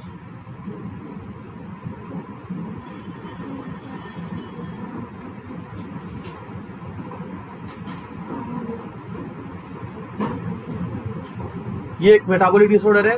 इसमें क्या होता है? प्यूरिन, एक प्यूरिन क्या है? एक प्रोटीन अमाइनो एसिड है। क्या है बताओ बच्चों? हाँ, प्यूरिन का मेटाबॉलिज्म बढ़ जाएगा। और आपको पता है जब कभी भी आपके किसी भी, इधर देखो प्यूरिन, इधर देखिए पहले, इधर समझ लीजिए। प्यूरिन एक अमाइनो एसिड है, मतलब किसका प्रोडक्ट है बताओ? प्रोटीन का। किसका बताओ? प्रोटीन का प्रोडक्ट है। और जब इनका मेटाबॉलिज्म होता है, ध्यान से समझिएगा प्यारे बच्चों, जब प्रोटीन वाले किसी भी सब्सटेंस का मेटाबॉलिज्म होता है तो क्या बनता है बताओ? Uric acid. क्या बनता है बताओ? Uric acid. आई बात समझ में? क्या बनता है बताओ? बहुत काम की चीज बता रहा हूं। तो यहाँ पर गाउट आर्थराइटिस में क्या है? ये मेटाबॉलिक डिसऑर्डर है। और किसका मेटाबॉलिज्म बढ़ जाता है बताओ? इसमें प्यूरिन का। और जब प्यूरिन का मेटाबॉलिज्म बढ़ जाएगा तो क्या बढ़ने लगेगा बताओ बच्चों? यूरिक एसिड बढ़ने लगेगा। क्या बढ़ने लगेगा बताओ? बोलिए जोर से, क्या बढ़ जाएगा बताओ? और यूरिक एसिड जो बढ़ा हुआ है ये एक्यूमुलेट होने लगेगा बच्चों। Accumulate in joint. कहां पर एक्यूमुलेट होने लगेगा? अरे बढ़ा हुआ यूरिक एसिड कहां पर एक्यूमुलेट होने लगेगा? जॉइंट के अंदर। और ये एक्यूमुलेट होकर ये जॉइंट के अंदर इन्फ्लामेशन कर देगा बच्चों। क्या कर देगा जॉइंट के अंदर? तो आपने क्या देखा, यूरिक एसिड की वजह से इन्फ्लामेशन हो गया, और यही क्या कहलाता है बच्चों? गाउट। क्या कहलाता है बताओ? अरे बोलो, गाउट। क्या कहलाएगा बताओ? समझ में आई बात? किस किस को समझ में आई? प्यूरिन का मेटाबॉलिज्म बढ़ गया। प्यूरिन क्या एक तरह का प्रोटीन है। जब प्रोटीन का मेटाबॉलिज्म होता है तो क्या बनता है? Uric acid. तो यूरिक एसिड ज्यादा बढ़ेगा, प्यूरिन का मेटाबॉलिज्म, यूरिक एसिड ज्यादा बढ़ेगा, और बढ़ा हुआ यूरिक एसिड कहाँ जमने लगेगा बताओ? जॉइंट में। और जॉइंट में क्या कर देगा? मेटाबॉलिज्म, सॉरी, जॉइंट में क्या कर देगा? इन्फ्लामेशन। क्या कर देगा? जॉइंट में इन्फ्लामेशन को क्या कहते हैं आप लोग बताओ? आर्थराइटिस। क्या कहते हो? किसकी वजह से हुआ आर्थराइटिस बताओ? यूरिक एसिड की वजह से। जो यूरिक एसिड एक्यूमुलेट हुआ है जॉइंट के अंदर बच्चों, बहुत काम की चीज, बहुत काम की चीज, क्रिस्टल बन जाते हैं यूरिक एसिड के जॉइंटों के अंदर। क्या बन जाते हैं? क्रिस्टल का मतलब समझते हो ना? पत्थर की तरह हो जाते हैं। किसकी तरह हो जाते हैं? हाँ, क्रिस्टल फॉर्मेशन हो जाता है यूरिक एसिड का।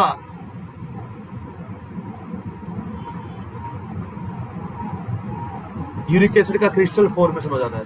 पूछा गया क्वेश्चन, गाउट के अंदर जॉइंट में यूरिक एसिड के जो क्रिस्टल पाए जाते हैं या बन जाते हैं उन्हें क्या कहते हैं? टॉफाई। क्या कहते हैं? टॉफाई। टॉफी हिंदी में अगर स्पेलिंग तो ऐसी है, टॉफी लाया हूं तेरे लिए दो, टॉफाई कहते हैं। क्या कहते हैं? आया हुआ क्वेश्चन है एग्जाम के अंदर, वेरी वेरी इंपॉर्टेंट। चलिए बच्चों, सिम्टम क्या देखने को मिलेगा देखते हैं हम लोग। तो यहां तक तो समझ में आ गया क्यों होती है बीमारी, है ना? चलिए चलिए चलिए चलिए चलिए आगे चलिए, चले आगे। बस पीछे बोलते जाना, चलो चलो चलो, टक्कर मत लगवा देना लेकिन। हाँ चलिए, सिम्टम, क्लिनिकल मैनिफेस्टेशन। सबसे पहले जॉइंट पे देखो इन्फ्लामेशन हो गया बच्चों। क्या हो गया बताओ? तो क्या देखने को मिलेगा इन्फ्लामेशन की वजह से? रेडनेस होने लगेगी जॉइंट पे। क्या होने लगेगी बताओ? हाँ, पेन होने लगेगा। क्या होने लगेगा इन्फ्लामेशन की वजह से? पेन। और क्या होने लगेगी? ईडिमा। क्या आने लगेगी बच्चों? अरे बोलिए जोर से। ईडिमा रहेगी, और आपके फीवर भी रहेगा। क्या रहेगा बताओ? फीवर क्यों हो रहा है बताओ? इन्फ्लामेशन की वजह से। और जॉइंट मूवमेंट बढ़ जाएगा या कम हो जाएगा बताओ? शाबाश, इतना दिमाग कहाँ से लाते हो? मुझे बता दो इस दुकान का नाम कहाँ से। जॉइंट मूवमेंट क्या हो जाएगा? कम हो जाएगा। क्योंकि क्या जम गए घुटनों में, जॉइंटों में क्या जम गए? यूरिक एसिड के क्रिस्टल जम गए। जम गए, तुम्हारा हो गया काम। अब डायग्नोसिस करेंगे। अब डायग्नोसिस कैसे पता लगेगा? क्या करूं डायग्नोसिस में बताओ? मुझे थोड़ा सा दिमाग लगा के बताओ, डायग्नोसिस में क्या करूं? एक्सरे कर दूं सही है, और अरे यूरिक एसिड लेवल भी तो देख लूं। यूरिक एसिड लेवल भी तो देखूंगा ना। एक्सरे करूंगा डायग्नोसिस में। एक्सरे, ये एक्सरे कर दिया तेरा। क्या दिखेगा एक्सरे में बच्चों? टॉफी दिखेगी, है ना? टॉफी दिखेगी अंदर जॉइंटों में। टॉफी खा जाओगी निकाल के। और यूरिक एसिड की जांच कराऊंगा तो यूरिक एसिड क्या आएगा बताओ? बढ़ा हुआ आएगा। यूरिक एसिड क्या आएगा बच्चों बताओ? बढ़ा हुआ आएगा। इसका ट्रीटमेंट काफी इंपॉर्टेंट है। आंख नाक कान खोल के पढ़ेंगे इसमें। ट्रीटमेंट बहुत इंपॉर्टेंट है। आंख नाक कान खोल के आप लोग ध्यान से पढ़ेंगे। बहुत इंपॉर्टेंट ट्रीटमेंट है। मैंने कम से भी कम ट्रीटमेंट से रिलेटेड आज तक 20 बार सवाल देखे हैं। गाउट के ट्रीटमेंट से रिलेटेड बहुत इंपॉर्टेंट है, और बहुत इंपॉर्टेंट बीमारी है बच्चों। बहुत इंपॉर्टेंट बीमारी है एग्जाम के। Yes, treatment of gout.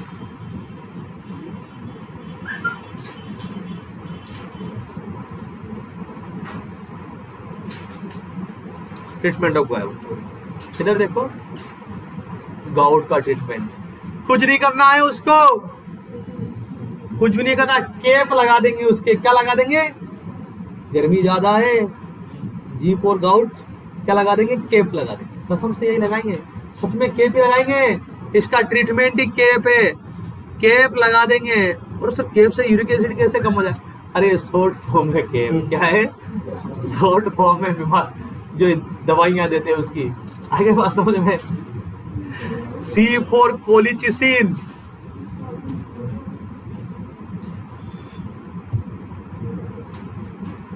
कोलिचिसिन। A for allopurinol, P for probenecid. ये लो साहब, लगा दी कैप। ये कोलिचिसिन क्या करती है? यूरिक एसिड को कम करती है। किसको कम करती है बताओ? उसके यूरिक एसिड के एक्यूमुलेशन को कम करेगी। यूरिक एसिड जो बढ़ा हुआ है उसको इकट्ठा होने से रोकेगी। आगे बात समझ में। ये पूछा जाता है आप लोगों के लिए, तो नाम ही काफी है, नाम ही काफी है। आप लोगों के लिए काम भी याद रखना है। कोलिचिसिन क्या करती है? यूरिक एसिड के एक्यूमुलेशन को रोकती है, पूछा जाता है। और एलोपिरिनोल ये भी क्या करती है? यूरिक एसिड को कम करेगी, एक्यूमुलेशन को। ये भी वही काम करती है, यूरिक एसिड एक्यूमुलेशन को कम करती है। ध्यान से सुनना मेरी बात को। और ये प्रोबिनिसिड, इसका बहुत इंपॉर्टेंट रोल है। आप लोग नहीं लिखेंगे, आपके लिए इसका काम है। ये क्या करती है बच्चों, मैं आपको बता दूं। एक एंजाइम होता है जिसका नाम है जेंथिन, जेंथिन ऑक्सीडेज एंजाइम। ये क्या है सर? इसको कम करती है ये। अरे जेंथिन ऑक्सीडेज एंजाइम क्या होता है मैं आपको बता दूं। ये वही एंजाइम है। कौन सा एंजाइम? वही कौन सा? ये वही एंजाइम है जो कि प्यूरिन के मेटाबॉलिज्म को बढ़ा रहा था। किसको बढ़ा रहा था? इसी को कम कर दो। यही है, यही उकसाता है मेरे भाई को, यही इसी ने बिगाड़ रखा है ना। यही ले जाता है नशा कराने के लिए। आए बात समझ में? कहते हैं ना, यही ले जाता है, यही इसी ने चोरी करना सिखा दिया। तो यही है, यही है, यही है, यही। इधर देखो, हमसे यही है। ये बात समझ में? यही लेके गया था सबसे पहली बार उसको ठेके पे, है ना, किसी ने सिखाया। ये ऐसा एंजाइम है जो प्यूरिन के मेटाबॉलिज्म को बढ़ा देता है। किसको बढ़ा देता है? जब प्यूरिन का मेटाबॉलिज्म बढ़ेगा तो आपको पता है यूरिक एसिड बढ़ना ही है, क्योंकि जब प्यूरिन का मेटाबॉलिज्म होता है तो क्या बनता है? Uric acid. तो हम इसी को कम कर देंगे, प्यूरिन का मेटाबॉलिज्म ही नहीं होगा, कम होगा, है ना। चलिए ये दे दी, केप लगा दिया। एंटीबायोटिक भी देंगे। एंटीबायोटिक में क्या देंगे तुम्हें पता ही है। हड्डियों की इन्फेक्शन है, पेनिसिलिन दे दो। क्या दे दो? हड्डियों के इन्फेक्शन है, पेनिसिलिन ही चलता है बस। डाइट का क्या करूं भैया? डाइट का तो बताओ कुछ। अरे डाइट का क्या करूं? डाइट का बोलो रे। अरे प्यूरिन वाली डाइट कम लेंगे बच्चों। जिन डाइट के अंदर क्या है? प्यूरिन है, वो कम लेनी है, वो कम लेनी है। आगे बात समझे बच्चों? अरे बोलो। चलिए आगे चलते हैं। आगे एक एक लाइन की कुछ बातें, टर्म्स हैं, एक एक लाइन के कुछ टर्म्स हैं। खत्म ना, 130 पे खत्म होगा पूरा। चलिए आगे एक एक लाइन याद रखेंगे। एक नाम आपके पास में कुछ टर्म्स है। सबलक्सेशन पूछा जाता है एग्जाम में, ये क्या होता है सबलक्सेशन?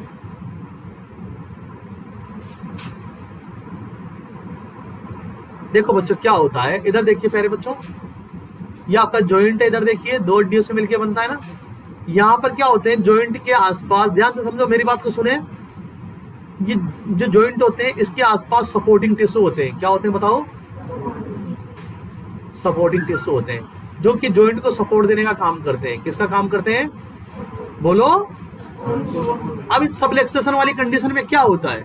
आपकी डॉक्टर तुरंत बता देगा कि भैया इसके तो सबलक्सेशन हुआ है। क्या होता है सबलक्सेशन के अंदर? माइनर इंजरी हो जाती है सपोर्टिंग टिश्यू की, minor injury of supporting tissue. और आपका जो जॉइंट है, आपकी जो हड्डी है, उसकी जो लोकेशन है वो चेंज, वो वही की वही है, क्योंकि इंजरी क्या हुई है? माइनर हुई है। इंजरी क्या हुई है? उसे क्या कहेंगे बताओ? लिख लो। माइनर इंजरी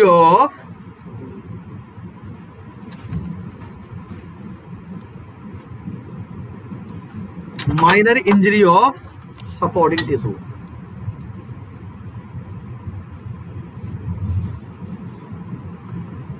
सपोर्टिंग टिश्यू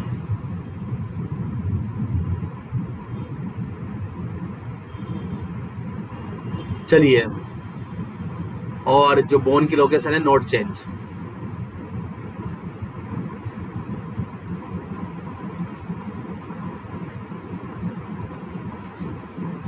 अगला पॉइंट आपके पास, पहला पॉइंट हो गया, दूसरा पॉइंट डिसलोकेशन। ये आपके पास में मेजर इंजरी है, किसकी बताऊं?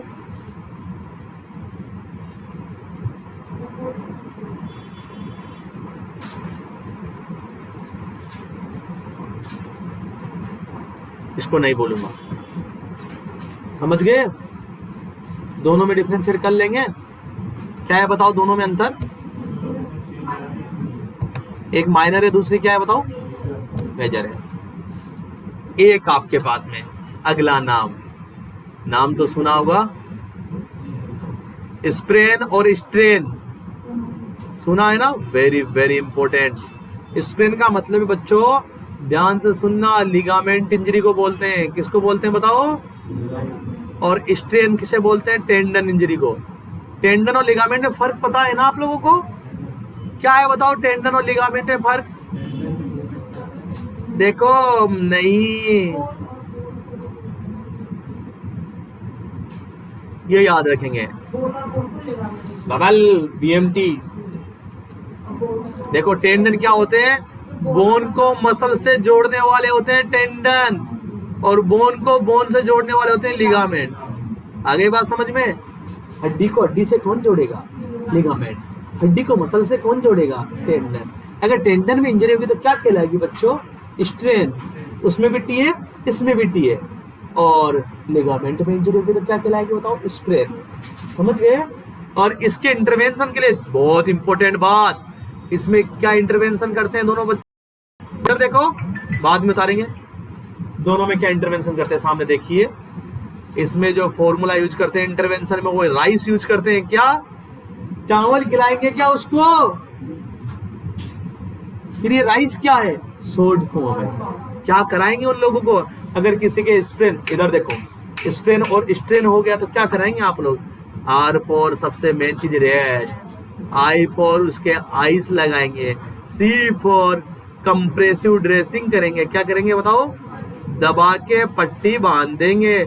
और ई फॉर एलिवेट रखेंगे। क्या रखेंगे? आया हुआ क्वेश्चन एग्जाम में, आया हुआ क्वेश्चन है। चलिए आगे, उतारिए। बहुत लोगों के हो जाती है डिस्क हर्निएशन, जिसको आप स्लिप डिस्क भी बोलते हैं, हो जाती है ना? हाँ, किसको हो गई? अरे किसी को हुई है डिस्क हर्निएशन। चलिए, डिस्क हर्निएशन क्या है? ये डिस्क हर्निएशन, इधर देखो प्यारे बच्चे, इधर देखो, सामने देखिए, इधर देखिए। आपको पता है इस तरीके की वर्टिब्रा होती है ना? अरे बोलिए। हाँ, यहाँ पर एक आपकी डिस्क होती है ना? अरे सीडी नहीं आती, उसको भी आप डिस्क बोलते हो ना? वैसा यहाँ पर स्ट्रक्चर होता है इस जगह पर। ध्यान से सुनिएगा, इधर देखो, समझ लो, समझना जरूरी है इस बीमारी को। और यहाँ पे स्पेस होता है, इस स्पेस में से कौन निकलता है बताओ? स्पाइनल कोड निकलता है। कभी कभी क्या होता है बच्चों, ये जो डिस्क है ये बढ़ जाती है, और बढ़ के किस पे प्रेशर लगाने लगती है? Spinal cord. किस पे? इधर देखो, जैसे मान के चलो मैं एक डिस्क बना के दिखाता हूँ आप लोगों को। ये यहाँ से बढ़ जाएगी थोड़ी सी, इस तरीके से बढ़ गई ना, थोड़ी सी बढ़ गई डिस्क, हड्डी बढ़ गई उसकी। क्या बढ़ गई? आई बात समझ में? डिस्क थोड़ी सी बढ़ गई, उसके अंदर हड्डी बढ़ गई, और ये बड़ी हुई जो जगह है, ये बड़ी हुई जो जगह है, ये किस पे कंप्रेस करेगी बताओ? स्पाइनल कोड पे। किस पे प्रभाव पड़ेगी? Spinal cord. तो डिस्क हर्निएशन का छोटा सा नाम है डिस्क का उभर जाना, डिस्क का उभर कर स्पाइनल कोड पे प्रेशर डालना। आप हिंदी में लिख लो, मैं तो अंग्रेजी में लिखूंगा। प्रोट्रूजन ऑफ डिस्क, डिस्क का उभर जाना, और जब डिस्क उभर जाएगी तो इट कंप्रेस स्पाइनल कोड। जब स्पाइनल कोड को कंप्रेस करेगी तो नर्व सिस्टम तो अफेक्ट होना ही है प्यारे बच्चों, होना है नहीं होना बताओ। अब मुझे बताओ कि ये स्पाइनल कोड कहां से लेके कहां तक फैला होता है, बताओ वर्टिब्रा में। L1 तक होता है बच्चों में, L2 तक है ना, L1 तक होता है ना। तो आपको पता ही चल गया होगा फिर तो कि सर ये डिस्क हर्निएशन केवल L1 तक ही हो सकता है। अरे उसके बाद तो स्पाइनल कोड ही नहीं है, किसको दबाएगा, है ना। तो इतना तो दिमाग है तुम में। तो ये L1 तक हो सकता है। तो आपके पास में जो स्पाइनल कोड कंप्रेशन होगा वो कहाँ कहाँ पे हो सकता है। देखो मेनली स्पाइनल कोड कंप्रेशन में आपको बता दूं बच्चों, मेनली आपके पास में जो देखने को मिलता है मैं आपको बता दूं, सर्वाइकल और लंबर में। मेनली कहाँ देखने को मिलता है बताओ। हाँ, कहते हैं ना इसको तो सर्वाइकल की बीमारी है, कहते हैं ना इसको लंबर की बीमारी है। किसकी है ये? दो ही सुनूंगा आपने नाम ज्यादा ना, कि सर्वाइकल हो गया इसके तो, और सर गर्दन बहुत दर्द करती है। अरे गर्दन बहुत दर्द करती है सर, क्या करूं सर, गर्दन में कैसे अकड़न सी रहती है। भैया एमआरआई करा के देख ले एक बार, है ना। एमआरआई करा के देखा तो वो सर्वाइकल जो स्पाइनल कोड का जो सर्वाइकल पार्ट है वो दबा हुआ है। किससे दबा हुआ है? डिस्क से दबा हुआ है। डिस्क का क्या हो गया? हर्निएशन हो गया, सर्वाइकल की प्रॉब्लम हो गई, सर्वाइकल की प्रॉब्लम हो गई, सर्वाइकल नर्व कंप्रेशन हो गया। कौन से नर्व बताओ? सर्वाइकल कितनी होती है बताओ, सर्वाइकल नर्व कितनी होती है, सर्वाइकल नर्व कितनी होती है बताओ, सर्वाइकल नर्व कितनी होती है?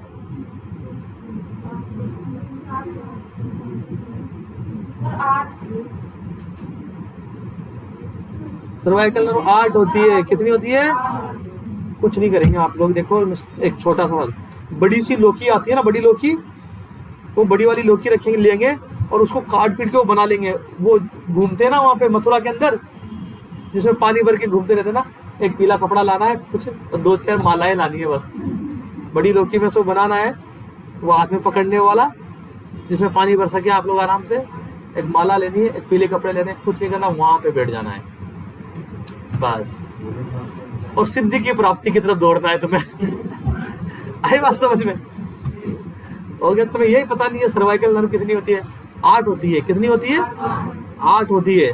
और मेनली इन 8 में से सबसे ज्यादा कंप्रेशन जो देखने को मिला है बच्चों, 5वीं, 6ठी, 7वीं और 8वीं पे सबसे ज्यादा जो कंप्रेशन होगा C5, C6, C7 और C8 पे, सर्वाइकल की बात करें तो हम लोग। आई बात समझ में? और अगर इधर देखो लंबर पे कहां पर कंप्रेशन होगा, लंबर की बात करें हम लोग तो लंबर पे कहां पर कंप्रेशन होगा बता दें आप लोगों को। इधर देखो, सबसे पहली बात, मोस्ट कॉमन डिस्क हर्निएशन यहीं पे होता है, लंबर में। हाँ, सबसे मोस्ट कॉमन लोकेशन है ये, most common location of disc herniation.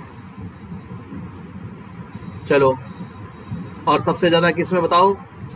इधर देखो, आपको बता दें सबसे ज्यादा जो इफेक्ट होता है L4 और L5, L4 और L5 नर्व सबसे ज्यादा अफेक्टेड होती है डिस्क हर्निएशन से। सर सिम्टम क्या क्या आएंगे इधर? अगर आपके सर्वाइकल है तो क्या सिम्टम्स आएंगे? देखो, सबसे मेन चीज इधर देखो, यहाँ पर आपके पास में बच्चों अपर एक्सट्रीमिटी इन्वॉल्व होगी। क्या इन्वॉल्व होगी बताओ? हाँ, अपर एक्सट्रीमिटी इन्वॉल्व होगी, हाथ में दर्द होगा। इधर लोअर एक्सट्रीमिटी इन्वॉल्व होगी, यहाँ पे जो दर्द होगा पैर में होगा। जो कमजोरी आएगी वो पैरों में आएगी। किसमें आएगी बताओ? एकदम से पैरों में सुन्न पड़ जाएगा, हाँ काम नहीं हो रहे मुझसे। या फिर अगर आपके सर्वाइकल है तो हाथ पैर बिल्कुल ऐसे हो जाएंगे मिट्टी की तरह, है ना। पता तो नहीं है किसी के साथ। और क्या देखने को मिलेगा? आपके नेक में पेन होगा, ये बहुत बड़ी बात है। गर्दन में दर्द रहेगा। और क्या सर? जा पेन, आपके यहाँ पर पेन रहेगा, जबड़े में, और क्या सर शोल्डर में पेन रहेगा। अभी एक टाइम का आपको एक एग्जांपल सुनाऊं बच्चों में, इधर सुनो। एक मरीज था, अभी हमारे सामने की बात है, 6-7 महीने पहले की बात, एक कहानी सुनो मेरी। एक मरीज आया तो उसके लेफ्ट हैंड में दर्द, हाथ में दर्द, यहाँ पे दर्द, शोल्डर पे दर्द। उसका दिमाग खराब, उसने क्या समझा, उसने समझा कि मेरे तो हो गया एंजाइना। क्या हो गया? भाई साहब ने एंजियोग्राफी भी करा दी, सब कुछ करा के देख लिया, दर्द सही नहीं हुआ कंधे का, गर्दन का और जबड़े का। क्योंकि हम लोग यही बताते हैं ना कि एंजाइना के तो साजन आते हैं घर पे ना, साजन आ जाते हैं घर पे। कौन साजन कौन है? हाँ? अरे एंजाइना में साजन ही तो आते हैं। कौन है साजन बताओ? शोल्डर, हाँ, और A for axilla, J for जा, एन फॉर नेक। यहाँ पे दर्द होता है। तुम क्या समझ? तो उसने समझा साजन आ गए मेरे भी। कौन आ गए? अब आ गए साजन हमारे। उसने ये समझा कि आ गए साजन। उसने एंजियोग्राफी भी करा लिए, सब कुछ करा के देख लिया, पर कुछ नहीं आया उसके अंदर, हाथ का दर्द सही नहीं हुआ उसका, ये वाला। फिर जो है उसने दिखाया ऑर्थो वालों को, उन्होंने MRI लिखी, पता चला कि उसके क्या सर्वाइकल है। क्या है बच्चों? आई बात समझ में? समझ गए बात को? तो हर जिस तरह से चमकती चीज सोना नहीं होती, वैसे ही हर कंधे का दर्द एंजाइना नहीं होता। आई बात समझ में? समझे नहीं समझे? हर कंधे का दर्द एंजाइना नहीं होता है। कंधे में दर्द सर्वाइकल भी हो सकती है। क्या हो सकती है? क्या है सर्वाइकल? ये अरे सर्वाइकल नर्व कंप्रेस हो चुकी है बच्चों। चलिए इधर क्या आएगा, देखो इधर कौन सा सिम्टम, इधर लोअर एक्सट्रीमिटी इन्वॉल्व होगी, पैरों में दर्द रहेगा। कहाँ दर्द रहेगा बच्चों? और उसके अपने आप ही यूरिन निकलना स्टार्ट हो जाएगा, अनकंट्रोल्ड यूरिनेशन। तुम्हें पता है कि यूरिनेशन को कौन कंट्रोल करता है? लंबर ही तो करता है ना। आपने मिक्चुरेशन की ऑनलाइन क्लास ली थी, भूल गए? ली थी ना? हाँ, अनकंट्रोल्ड यूरिनेशन, अनकंट्रोल्ड डिफिकेशन। कोई नहीं बोलेगा, अब पूछने की बारी है। आप लोग बताएंगे इधर क्यों, इसका मतलब क्या है? डिफिकेशन का मतलब कोई नहीं बोलेगा। इधर वाले बच्चे बताएंगे, बताइए बताइए आप इसके बारे में क्या सोचते हो? जल्दी, क्या होता है डिफिकेशन? बोलो, इरादा पक्का है उसका? ध्यान रख लेना। स्वच्छ भारत अभियान अपना लिया उसने। अरे डिफिकेशन क्या है बता दो रे। जैसे भीख मांगता है कोई आदमी, वैसे मुझे कहना पड़ता है तुम लोगों से कि बता दो रे थोड़ा सा। क्या होता है डिफिकेशन बताओ बच्चों? स्टूल पास करना, अपने आप स्टूल निकलना।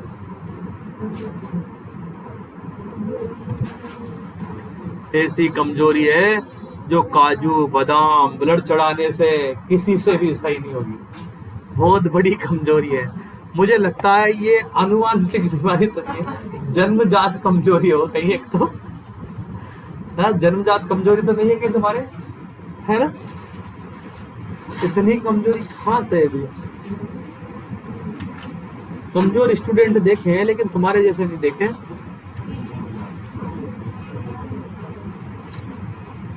तुम्हें कोई 5वीं क्लास में एडमिशन नहीं दे, सही बात बताऊं मैं। अच्छी सी कोई स्कूल हो ना और टेस्ट ले ले तुम्हारा कि अच्छी सी स्कूल है, एडमिशन के लिए टेस्ट होता है ना, 5वीं क्लास में तुम्हारा एडमिशन हो, शर्त लगा लो तुम बोले मेरे से नहीं हो तुम्हारा 5वीं क्लास में एडमिशन। थोड़े समय के बाद पापा मम्मी बनने जाओगे, आता जाता कुछ है नहीं, तब से बच्चे कहेंगे पापा तो कमजोर है। पापा को तो कुछ नहीं आता।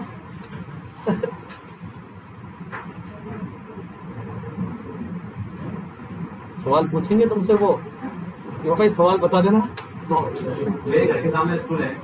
तो स्कूल से वापस तो आएंगे ना वो, क्या 24 घंटे स्कूल में रहेंगे? हाँ?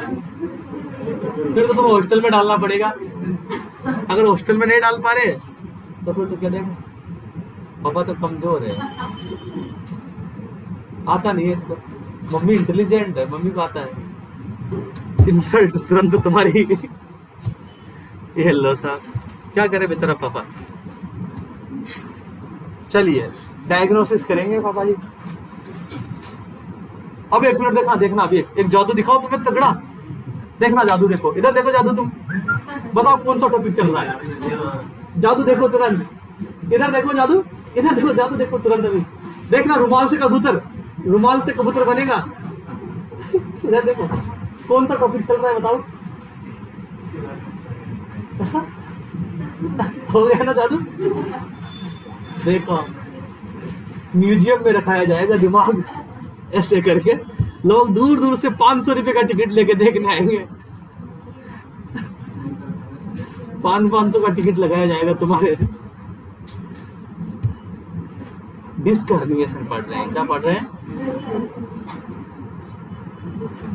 आई बात समझ में? डिलेरियम के मरीज हैं। डिलेरियम का मरीज होता है ये जिसको आसपास की चीजों के बारे में नहीं पता, वो डिलेरियम है। एनवायरमेंट में क्या चल रहा है, बाहर क्या चल रहा है, अंदर क्या चल रहा है, डिलेरियम का मरीज है। आई बात समझ में? डिलेरियम का मरीज है। हो गया काम। चलिए डायग्नोसिस क्या कराएंगे आप लोग जानते हैं। एमआरआई कराने के लिए बोलता है डॉक्टर, है ना। एमआरआई कराएंगे, उसी में पता लगेगा कि कहाँ की डिस्क हर्निएशन है और कहाँ की नर्व दबी हुई है ना। हाँ, इलाज क्या करूं, कोई दवाई से सही कर सकता हूं इसको? नहीं, सर्जरी होती है ना। हाँ, ट्रीटमेंट केवल सर्जरी है बच्चों। सर्जरी में क्या बहुत इंपॉर्टेंट है तुम लोगों के लिए, सर्जरी का। आपके लिए नाम इंपॉर्टेंट है सर्जरी के, तुम्हारे लिए और भी चीजें इंपॉर्टेंट है। क्या करते हैं सर्जरी में बच्चों? इधर देखो, डिसेक्टोमी करते हैं। डिसेक्टोमी का मतलब जो उभरी हुई डिस्क है उसको थोड़ा सा काट के अलग करते हैं। इसको हम लेमिनेक्टोमी भी कहते हैं। क्या कहते हैं बताओ? याद रखिएगा, डिसेक्टोमी भी कहते हैं, लेमिनेक्टोमी भी कहते हैं। क्या करते हैं हम लोग इसमें? Removal of protrude part. ये क्या है, हिंदी बताइए मुझे इसका। प्रोट्रूज पार्ट, उभरा हुआ पार्ट है, उसको काट के अलग कर देंगे। शाबाश।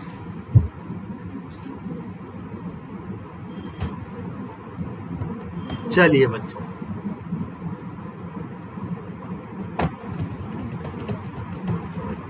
चलिए बच्चों, ड्यूरिंग सर्जरी।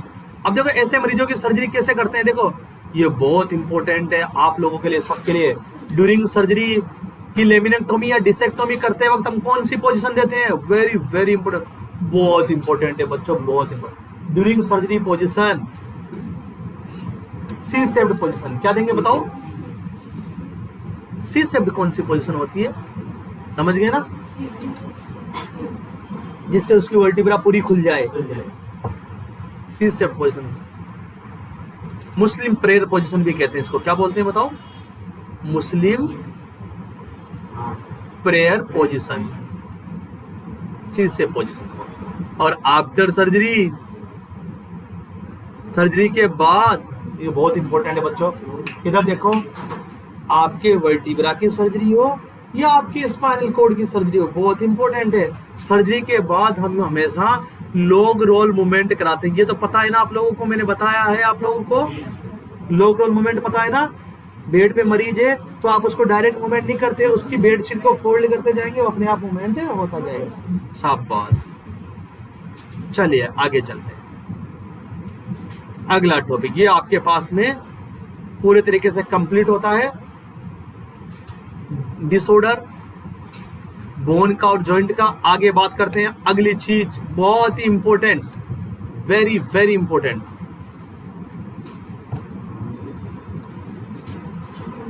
अगला टॉपिक कर्च वॉकिंग। कर्च वॉकिंग, कर्च का मतलब जानते हो ना बच्चों? बैसाखी। बैसाखी से कैसे चलते हैं? तुम तो कहोगे सर ये तो बहुत सिंपल है। नहीं बच्चों, इधर देखो, इधर देखो, इधर देखो मेरी तरफ।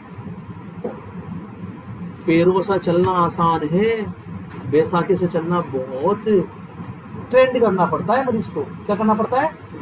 हाँ, अब तुम्हें आएगा तभी तो ट्रेंड कर पाओगे ना तुम लोग।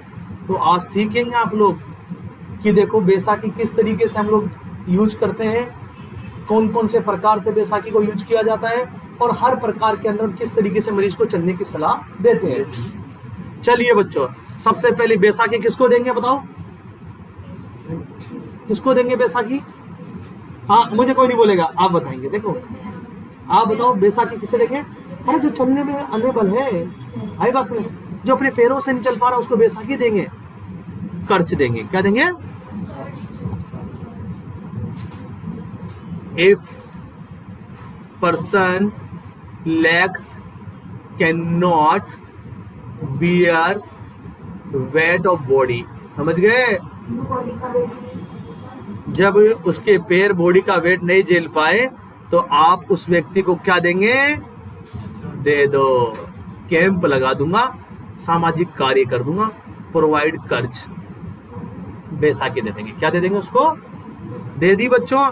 लेकिन चलना भी तो सिखाना है आप लोगों को। तो इम्पोर्टेंट पॉइंट, क्या कैसे यूज करते हैं, बहुत काम की चीजें, देखो बहुत इंपॉर्टेंट है। इंपॉर्टेंट पॉइंट बैसाखी के लिए सबसे पहले हिंदी में लिखो, मैं बोल रहा हूं बस। उससे कहेंगे बैसाखी से चलते वक्त सामने देखो। कहां देखना है? न नीचे देखना है, न ऊपर देखना है, सामने देखना है। जैसे बाइक चलाते हो देखते हो ना सामने, अरे नई नई साइकिल बाइक चलाते तब भी व्यक्ति कहां देखता है? नीचे देखता है ना। फिर तुम पीछे से चपाट मारते हो ना, सामने देख। तो बैसाखी से चलते वक्त, बैसाखी कर्च भी लिख सकते हो आप लोग। कर्च वॉकिंग के दौरान पर्सन को हमेशा सामने देखना है। क्या देखना है बताओ? आगे देखना है, लुक फॉरवर्ड। एक बात तो ये समझा देंगे, एक बात तो समझा दी भैया मैंने ये। दूसरी बात क्या समझाएंगे बच्चों? हमेशा ध्यान रखना, यहाँ पे टच नहीं होनी चाहिए। बैसाखी का वो डंडा आता है ना, इधर देखो। तुम तो सोच रहे हो कि यहाँ टच करके चलता होगा, नहीं, 2 से 3 इंच नीचे होना चाहिए हमेशा। ये वो जो बैसाखी का डंडा है, आपकी एक जिला से कितना नीचे होना चाहिए? आया हुआ क्वेश्चन है, 2 से 3 इंच। कि क्यों सर? क्यों? यहाँ पर ब्रेकियल प्लेक्सस होता है। अगर आप लगातार बैसाखी को यहाँ पर रखेंगे, टच करेगी, ब्रेकियल प्लेक्सस डैमेज हो सकता है। क्या डैमेज हो सकता है? तो ब्रेकियल प्लेक्सस को डैमेज होने से बचाने के लिए आप क्या कहेंगे उस मरीज को? कि बैसाखी को एक जिला से 2 से 3 इंच नीचे लिखो। लिखो अपनी भाषा में इस बात को।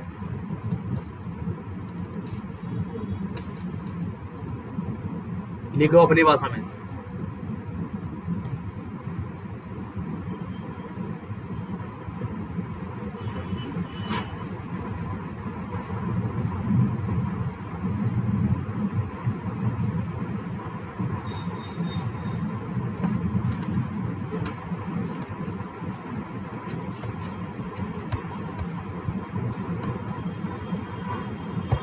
क्लियर? अब देखो बच्चों, अगली तीसरी चीज ये देखो, ये आपके पास में एक जिला है ना, एक जिला है। फिर क्या है? ये एल्बो है। क्या है ये? एल्बो। हाँ, इधर देखो, ऐसे पकड़ते हैं ना। अरे बैसाखी ऐसे पकड़ते, पकड़ के तो देखी होगी कभी। तो यहाँ पे क्या बनता है कि एंगल बन रहा है ना, इस एंगल का भी ध्यान रखना है। ये एंगल 20 से 30 डिग्री का बनना चाहिए। कितना बनना चाहिए बताओ? हाँ, ये आया हुआ क्वेश्चन है, 20 से 30 डिग्री एल्बो जॉइंट एंगल बनना चाहिए। ज्यादा भी नहीं बनना चाहिए, कम भी नहीं बनना चाहिए।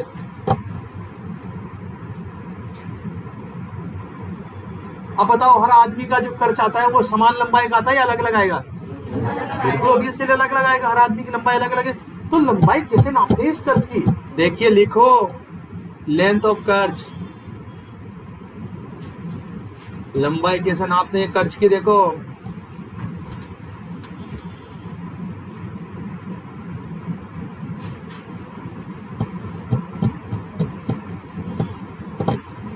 देखो इधर देखो, कैसे? देखो, पूरे आदमी की लेंथ ले लेंगे बच्चों, ले ली, उसमें से घटा देंगे 16 इंच। कितना घटा देंगे? जो भी आएगा वो क्या है बताओ? कर्च की लेंथ है। किसकी लेंथ है बताओ? समझ गए? कैसे निकालेंगे कर्ज की लेंथ बताओ?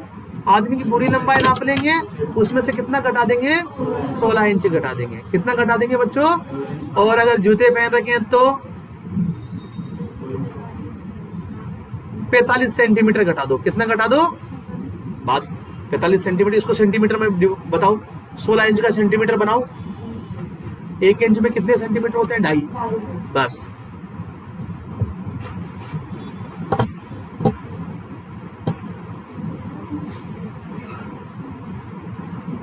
बताओ, मुझे बताओ कर्ज को कैसे रखोगे? अब बताओ, दिमाग लगा के बताइए। वैसे तो दिमाग तो बहुत है। बताओ कर्ज को ऐसे रखूं या ऐसे रखूं? ऐसे रखूं बीच में, ऐसे चलूं या ऐसे चलूं? साइड में तो साइड में तो रख लिया। चलो ये बात तो तुम्हें पता है।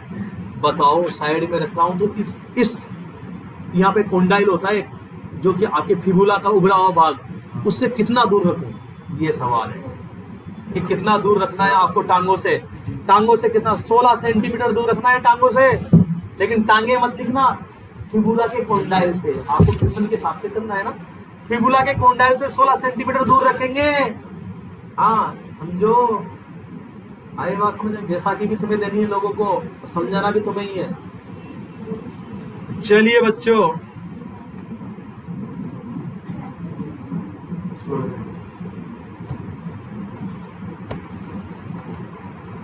अब आप बैसाखी से चलते हो तो कितने प्रकार के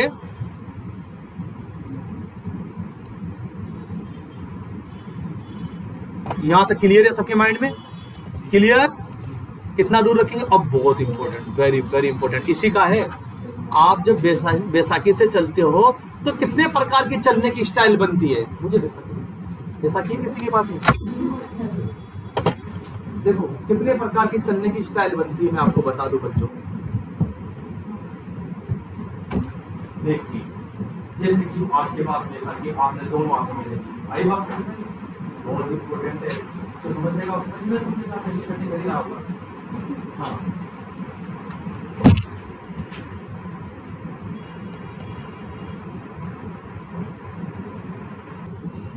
तो टाइप्स ऑफ गेट।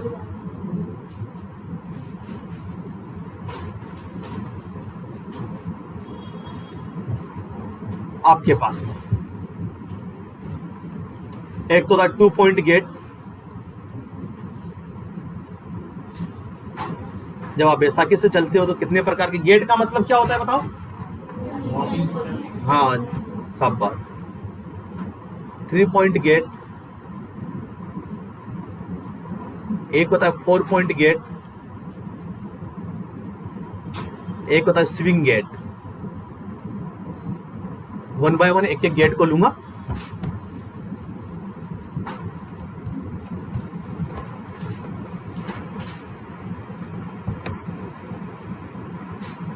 लिख लो पहले 2 point, 3 point, 4 point, swing gate. सबसे पहला 2 पॉइंट गेट। देखिए बच्चों बहुत इंपॉर्टेंट है, हर बात बहुत इंपॉर्टेंट है।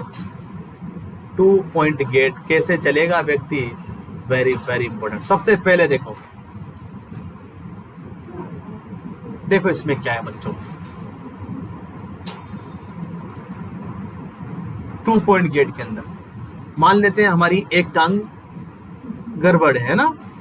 एक टांग क्या है? गड़बड़ है। एक टांग सही है और आपको क्या दे दी? बैसाखी दे दी। क्या दे दी बता दो? तो क्या होगा बच्चों? देखो 2 पॉइंट गेट में हमारे 2 पॉइंट बनने चाहिए। कितने पॉइंट बनने चाहिए? इसका मतलब ये हो गया कि पैर और बैसाखी साथ चलेगा। एक पैर एक बैसाखी साथ और एक पैर एक बैसाखी, तभी 2 पॉइंट बनेंगे ना। हाँ समझ गए ना। अगर अलग अलग चलते तो पॉइंट ज्यादा हो जाएंगे। तो क्या होगा देखो, सबसे पहले देखो पहले बात, पहले पॉइंट में क्या होगा? अनअफेक्टेड लेग के साथ में, अनअफेक्टेड लेग जिस साइड का पैर सही है, आई बात समझ में? क्लियर है? सॉरी अनअफेक्टेड लेग नहीं, सॉरी अनअफेक्टेड कर्च, जिस साइड की आपकी पैर सही है उस साइड का कर्च, उस साइड का कर्च किसके साथ में चलेगा? अफेक्टेड लेग के साथ में। किसके साथ में बताओ? ऐसे देखो, जैसे मेरी ये टांग गड़बड़ है तो मैं ये कर्च रखूंगा और इसी पॉइंट पे रखूंगा ये वन। अभी बात समझ में? ये एक पॉइंट हो गया, मतलब आपका अनअफेक्टेड तो कर्च और अफेक्टेड लेग सबसे पहले पॉइंट पे आएगी, पहले पॉइंट पे। और दूसरे पॉइंट पे कौन जाएगा? बचा जो दूसरे पॉइंट पे क्या बचा बताओ? अफेक्टेड कर्च, जिस साइड की आपकी टांग खराब है उस साइड का कर्च जाएगा आगे, किसके साथ में बताओ? अनअफेक्टेड लेग के साथ। कर लेंगे एग्जाम में ये कि 2 पॉइंट गेट के अंदर किस प्रकार का चलने का पैटर्न होगा, ये ऑप्शन में दिया जाएगा आपको। या फिर इसको लिख देंगे कि एक व्यक्ति कर्च के साथ पहले अनअफेक्टेड कर्च को अफेक्टेड लेग के साथ में लाता है और अफेक्टेड कर्च को अनअफेक्टेड लेग के साथ में ला रहा है, तो कितने पॉइंट गेट हुआ? 2 पॉइंट। अगली बात समझ में? कहने का मतलब कर्च और लेग साथ चलेगी एक पॉइंट में, अगले पॉइंट में कर्च और लेग साथ चलेगी। अब कौन सा कर्च और कौन सी लेग होगी? ये वाला। चलिए 3 पॉइंट गेट अगला, ये भी इंपॉर्टेंट है। यहां पे कितने पॉइंट बनेंगे? 3 पॉइंट।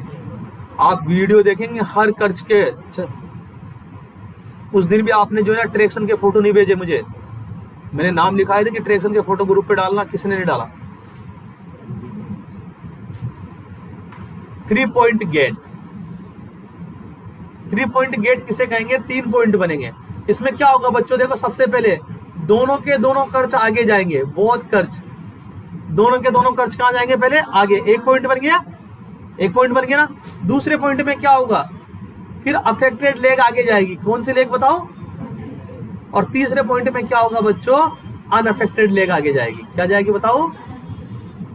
समझ गए? 3 पॉइंट बन गए। इधर देखो, देखो जैसे कि मेरी ये वाले टांग का, इधर देखिए पहले दोनों कर्च, फिर अफेक्टेड लेग, फिर अगली बात 3 पॉइंट गेट।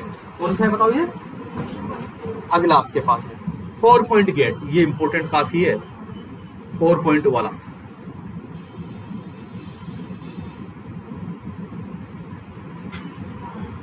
इसके अंदर ध्यान से सुनना, इसमें अफेक्टेड अनअफेक्टेड का लफड़ा नहीं है। इसमें देखो सबसे पहले देखो राइट कर्च, राइट कर्च सेकंड, ध्यान से सुनना, राइट कर्च उठाएंगे पहले और लेफ्ट लेग उठेगी दूसरे नंबर पे ना। एक पॉइंट तो किसका बनेगा? राइट कर्च का। लगा दिया आगे राइट कर्च आपने पास में। फिर कौन सी लेग लाएंगे? Left leg. दूसरे पॉइंट पे जाएगी लेफ्ट लेग। और तीसरे पॉइंट पे कौन जाएगी बताओ? 4 पॉइंट बनेंगे। उसके बाद में आपके पास में लेफ्ट कर्च और राइट लेग। इधर देखो कैसे, देखो इधर देखो 4 पॉइंट। पहले तो आप राइट कर्च लगाएंगे, लेफ्ट लेग, उसके बाद लेफ्ट कर्च, 4 पॉइंट बनेंगे। हाँ 4 पॉइंट बनेंगे। यहाँ पे 4 पॉइंट ऐसे बनेंगे। 4 पॉइंट देखो, पैरों के निशान कितने बनेंगे? पैरों के निशान बताओ? 4 बनेंगे। कितने पैरों के निशान बनेंगे? 4। यहाँ पर कितने बनेंगे बताओ? 3 बनेंगे। देखो ये दोनों कर्च तो एक ही लेवल पे आ गए ना, आई बात समझ में? और ये इस तरीके से 3 बनेंगे। कितने बनेंगे यहाँ पे? क्योंकि दोनों कर्च तो एक ही पॉइंट पे आ गए ना। और यहाँ पर कितने बनेंगे? 2। यहाँ पर कितने बनेंगे बताओ? 2 पॉइंट बनेंगे। स्विंग गेट में क्या करेंगे बताओ? पहले किसको ले जाएगा वो बताओ? तुम दिमाग लगा के बताओ। पहले पैरों को लेके जाता है किसको? हाँ तो बीच में झूलता हुआ आ गया ना, ये तो याद है। चलो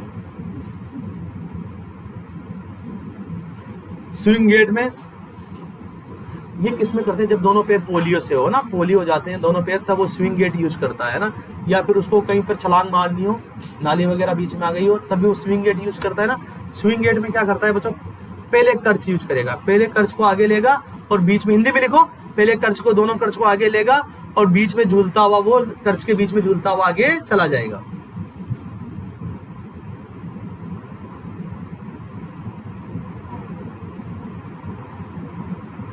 तो बच्चों ये आपके पास में कर्च वॉकिंग कंप्लीट होता है।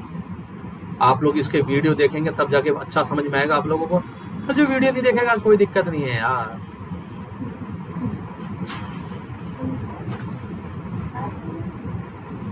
जो वीडियो नहीं देखेगा उसके हैं झूलेलाल। आगे चलते हैं हम लोग, बात करते हैं मसल्स की। किसकी बात करते हैं? बोन पड़ी, जॉइंट पड़े, मसल्स की बात कर लेते हैं। अरे मसल्स होती है ना सबके,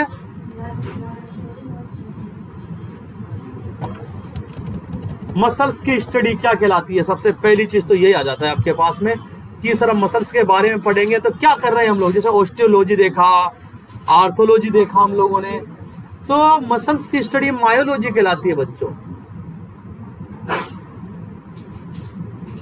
मायोलॉजी, स्टडी ऑफ मसल्स। यहां पर आप लोग बहुत कंफ्यूज हो सकते हैं बच्चों। देखो, एक मायो है, एक माइलो है, एक माइको है। मायो मतलब मसल्स से रिलेटेड, माइलो मतलब स्पाइनल कॉर्ड से रिलेटेड, और माइको मतलब फंगस से रिलेटेड। समझ गए? नहीं भूलेंगे ना? सबसे पहला ही सवाल कि हमारे शरीर में टोटल कितनी मसल्स होती है, ये सबसे पहला सवाल। 639 मसल। दूसरी बात, सर ये मसल्स किससे बनी होती है? ये कनेक्टिव टिश्यू से बनती है। किससे बनती है? Formed by connective tissue. और कौन से connective tissue sir? Mesenchymal connective tissue. किससे बताओ? अरे ये तो सब चीजें पता है ना आप लोगों को, बार बार नहीं बताऊंगा। मेसेनकाइमल टिश्यू किससे बनते हैं बताओ? मेसोडर्म से। ये बताने की बात ही नहीं है, काफी बार हमारे सामने आ चुका है।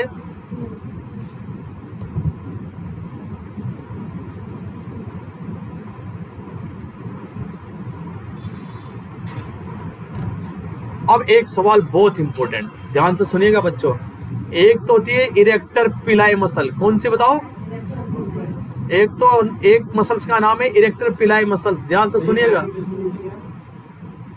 मेसेनकाइमल टिश्यू, हाँ, ये बनते हैं मेसोडर्म से। मेसोडर्म से मेसेनकाइमल टिश्यू बनेंगे, मेसेनकाइमल टिश्यू कनेक्टिव टिश्यू बनेंगे, कनेक्टिव टिश्यू से क्या बनेंगे? मसल्स बनेंगे। क्या बनेगी बताओ?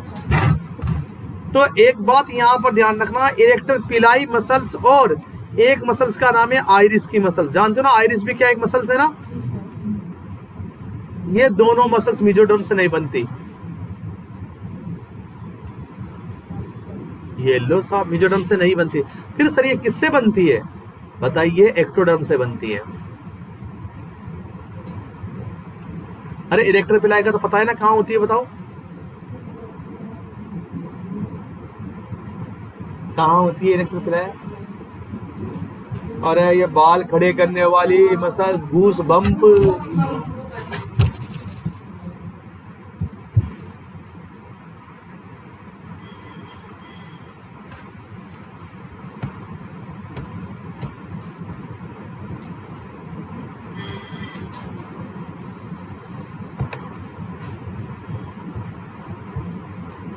चलिए, स्ट्रक्चर ऑफ मसल्स। जब आप मसल्स का स्ट्रक्चर देखेंगे तो उसमें स्ट्रक्चर ऑफ मसल्स की बात करते हैं। जब आप मसल्स का स्ट्रक्चर देखेंगे बच्चों तो उसके अंदर आप ध्यान से सुनो मेरी बात को, क्या क्या चीजें देखने को मिलेगी उसके स्ट्रक्चर में। तो देखो, एक नाम तो आपके पास में आता है सार्कोमियर का। साथ के साथ लिखिए मेरे साथ, सार्कोमियर क्या है? ये मसल्स की फंक्शनल एंड स्ट्रक्चरल यूनिट है। It is functional and structural unit of muscles, sarcomere. दूसरा नाम यहाँ पर, दूसरी चीज जो देखने को मिलती है, दूसरा स्ट्रक्चर जो देखने को मिलता है आपकी मसल्स में, वो है sarcolemma. Sarcolemma outer covering of muscles को बोलते हैं। मसल्स के चारों तरफ की कवरिंग सार्कोलेमा कहलाती है।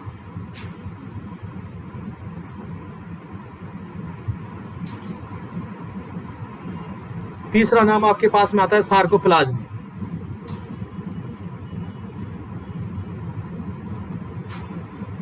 मसल्स में जो फ्लूइड भरा होता है उसे सार्कोप्लाज्म कहते हैं। Fluid present in muscles. उसके बाद आपके पास है मायोग्लोबिन।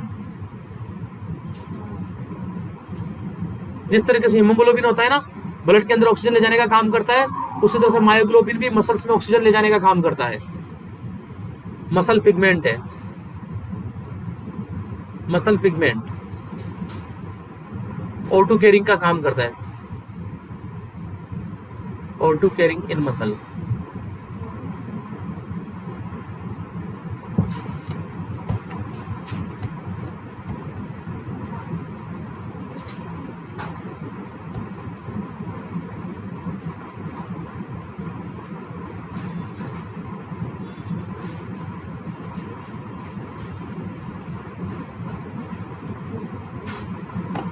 आगे देखो, स्ट्रक्चर के बाद protein of muscles.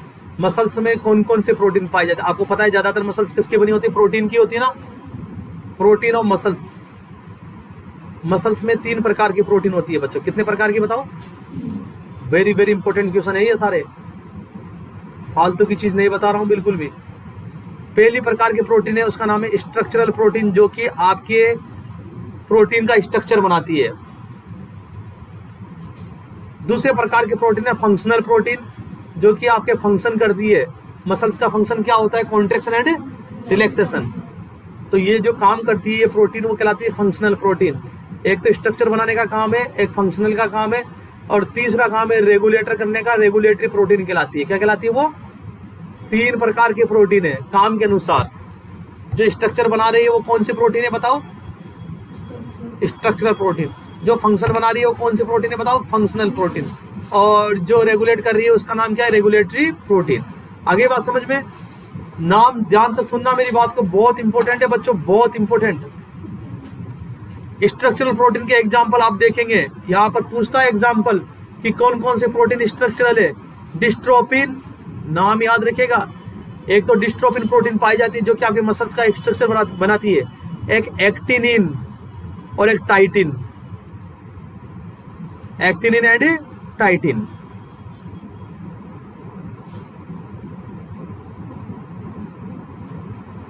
Functional protein कौन कौन से याद रखिएगा? 2 है फंक्शनल प्रोटीन। कौन कौन से नाम याद रखिएगा बच्चों, very important. Actin and myosin. और ये क्या काम करती है एक्टिन और मायोसिन? कॉन्ट्रैक्शन एंड रिलैक्सेशन का। किसका बताओ?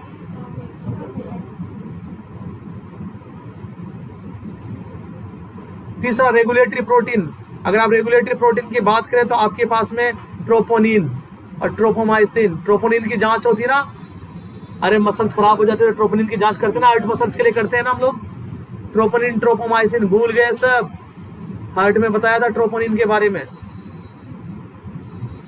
ये आपके पास में प्रोटीन ऑफ द मसल्स, कि मसल्स में कौन कौन सी प्रोटीन पाई जाती है। 3 प्रकार के प्रोटीन, उनके एग्जाम्पल। आगे अब इंपॉर्टेंट पॉइंट है आपके मसल्स के लिए, कुछ इंपॉर्टेंट बातें लिखते जाइए, मैं बोल रहा हूं, बोलूं? चलिए, सबसे पहला आपके पास में लॉन्गेस्ट मसल कौन सी है, पूछ लिया गया।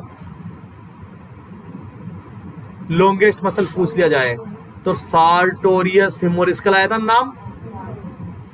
अरे फीमर पे तो पाई जाती है बच्चों, लॉन्गेस्ट है ये। कौन सी है? लार्जेस्ट मसल कौन सी है?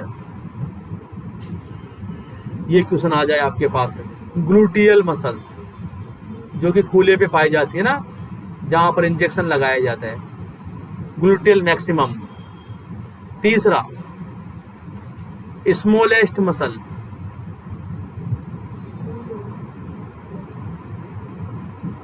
स्टेपेडियस, जो कि कौन सी बोन पे पाई जाती है? स्टेपिज। चौथा आपके पास में स्ट्रोंगेस्ट मसल, ये भी बता दिया मैंने पहले, चबाने वाली जो मसल्स है ना, मेसेटस साबास। 5वां आपके पास में सेकंड लार्जेस्ट मसल, दूसरे नंबर की सबसे बड़ी मसल आपके पास लेस्टिमस डोर्सी। लेस्टिमस डोर्सी ये कहाँ होती है बताओ? स्कैपुला पे। कहाँ पे होती है बताओ? हाँ,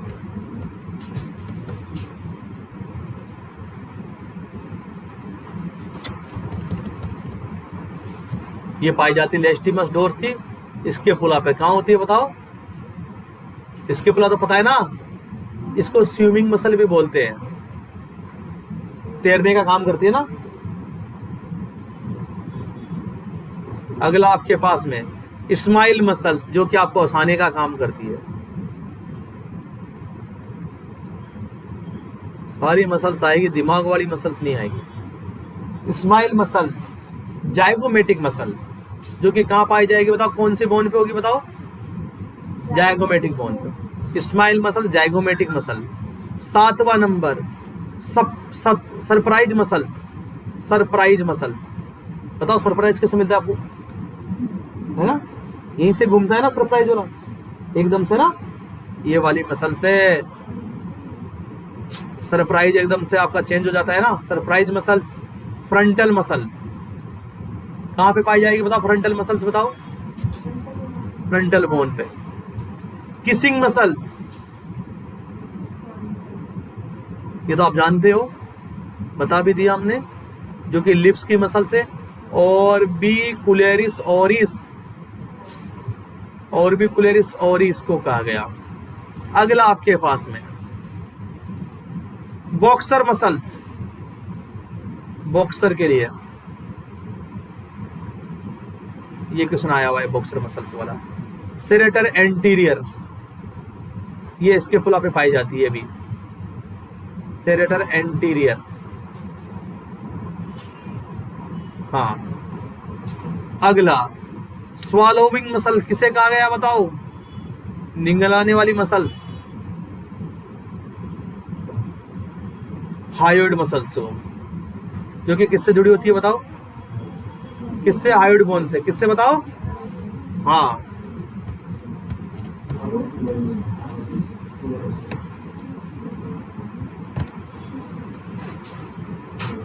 हाँ। 11वां काफ मसल्स किसे कहा, पिंडली जिसे कहते हैं ना, काफ मसल्स या पिंडली। कहाँ है पिंडली आपकी, अरे ये ना, तुम्हें तो ये भी पता नहीं, हिंदी में भी नहीं पता, ये पिंडली है ना, क्या बोलते हैं इसको हिंदी में बताओ, क्या कहते हैं इसको, पिंडली बोलते हैं ना, ये भी नहीं पता है।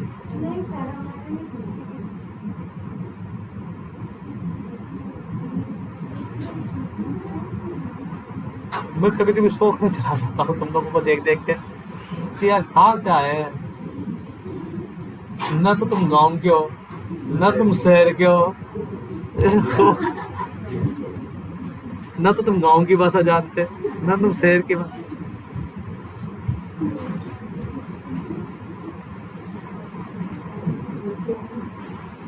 ऊपर वाला तुम्हें पैसों की पहचान भुला दे बस, वो तुम्हें सबको बता रहती है कि ये सर ये है, अभी तुरंत याद है। काफ मसल पिंडली की मसल कहलाती है बच्चों। ये सोलियस, क्या नाम है इसका बताओ। हाँ, और एक बात बता दो, याद रखिएगा, दिमाग में छाप लेना, इसको second heart of the body भी कहते हैं। हाँ, कैसे, इधर देखो, ये कॉन्ट्रैक्ट करती है ना, कॉन्ट्रैक्ट करती है तो नीचे का ब्लड ऊपर जाता है, जिसकी जितनी पिंडली टाइट होती है उसका हार्ट उतना ही कम काम करेगा अच्छे से, मतलब हार्ट पे उतना ही लोड कम पड़ेगा, पिंडली काम कर लेगी उसकी, ये जो टाइट होगी, क्योंकि ये क्या करती है, ब्लड को ऊपर पहुंचाने का काम करती है वापस वेनस रिटर्न के लिए। आए बात समझ में, जिम करते हैं ना उनके टाइट हो जाती ना। अगला 12वें प्रकार की मसल हैमस्ट्रिंग मसल्स, ये पूछा जाता है कहां पाई जाती है, हैमस्ट्रिंग मसल्स बिहाइंड नी। अरे दर्द होता है ना इसके अंदर कभी कभी, कौन सी बीमारी में होता है बताओ, हैमस्ट्रिंग मसल्स में दर्द कौन सी बीमारी में होता है बताओ, कौन सी बीमारी के अंदर हैमस्ट्रिंग मसल्स में दर्द रहता है बताओ, जोर से बताओ, कौन सी बीमारी में हैमस्ट्रिंग मसल्स में दर्द रहता है। मेनिंजाइटिस में, भाग लो, कर्निंग साइन बताए थे, धोया जकोला हो गया।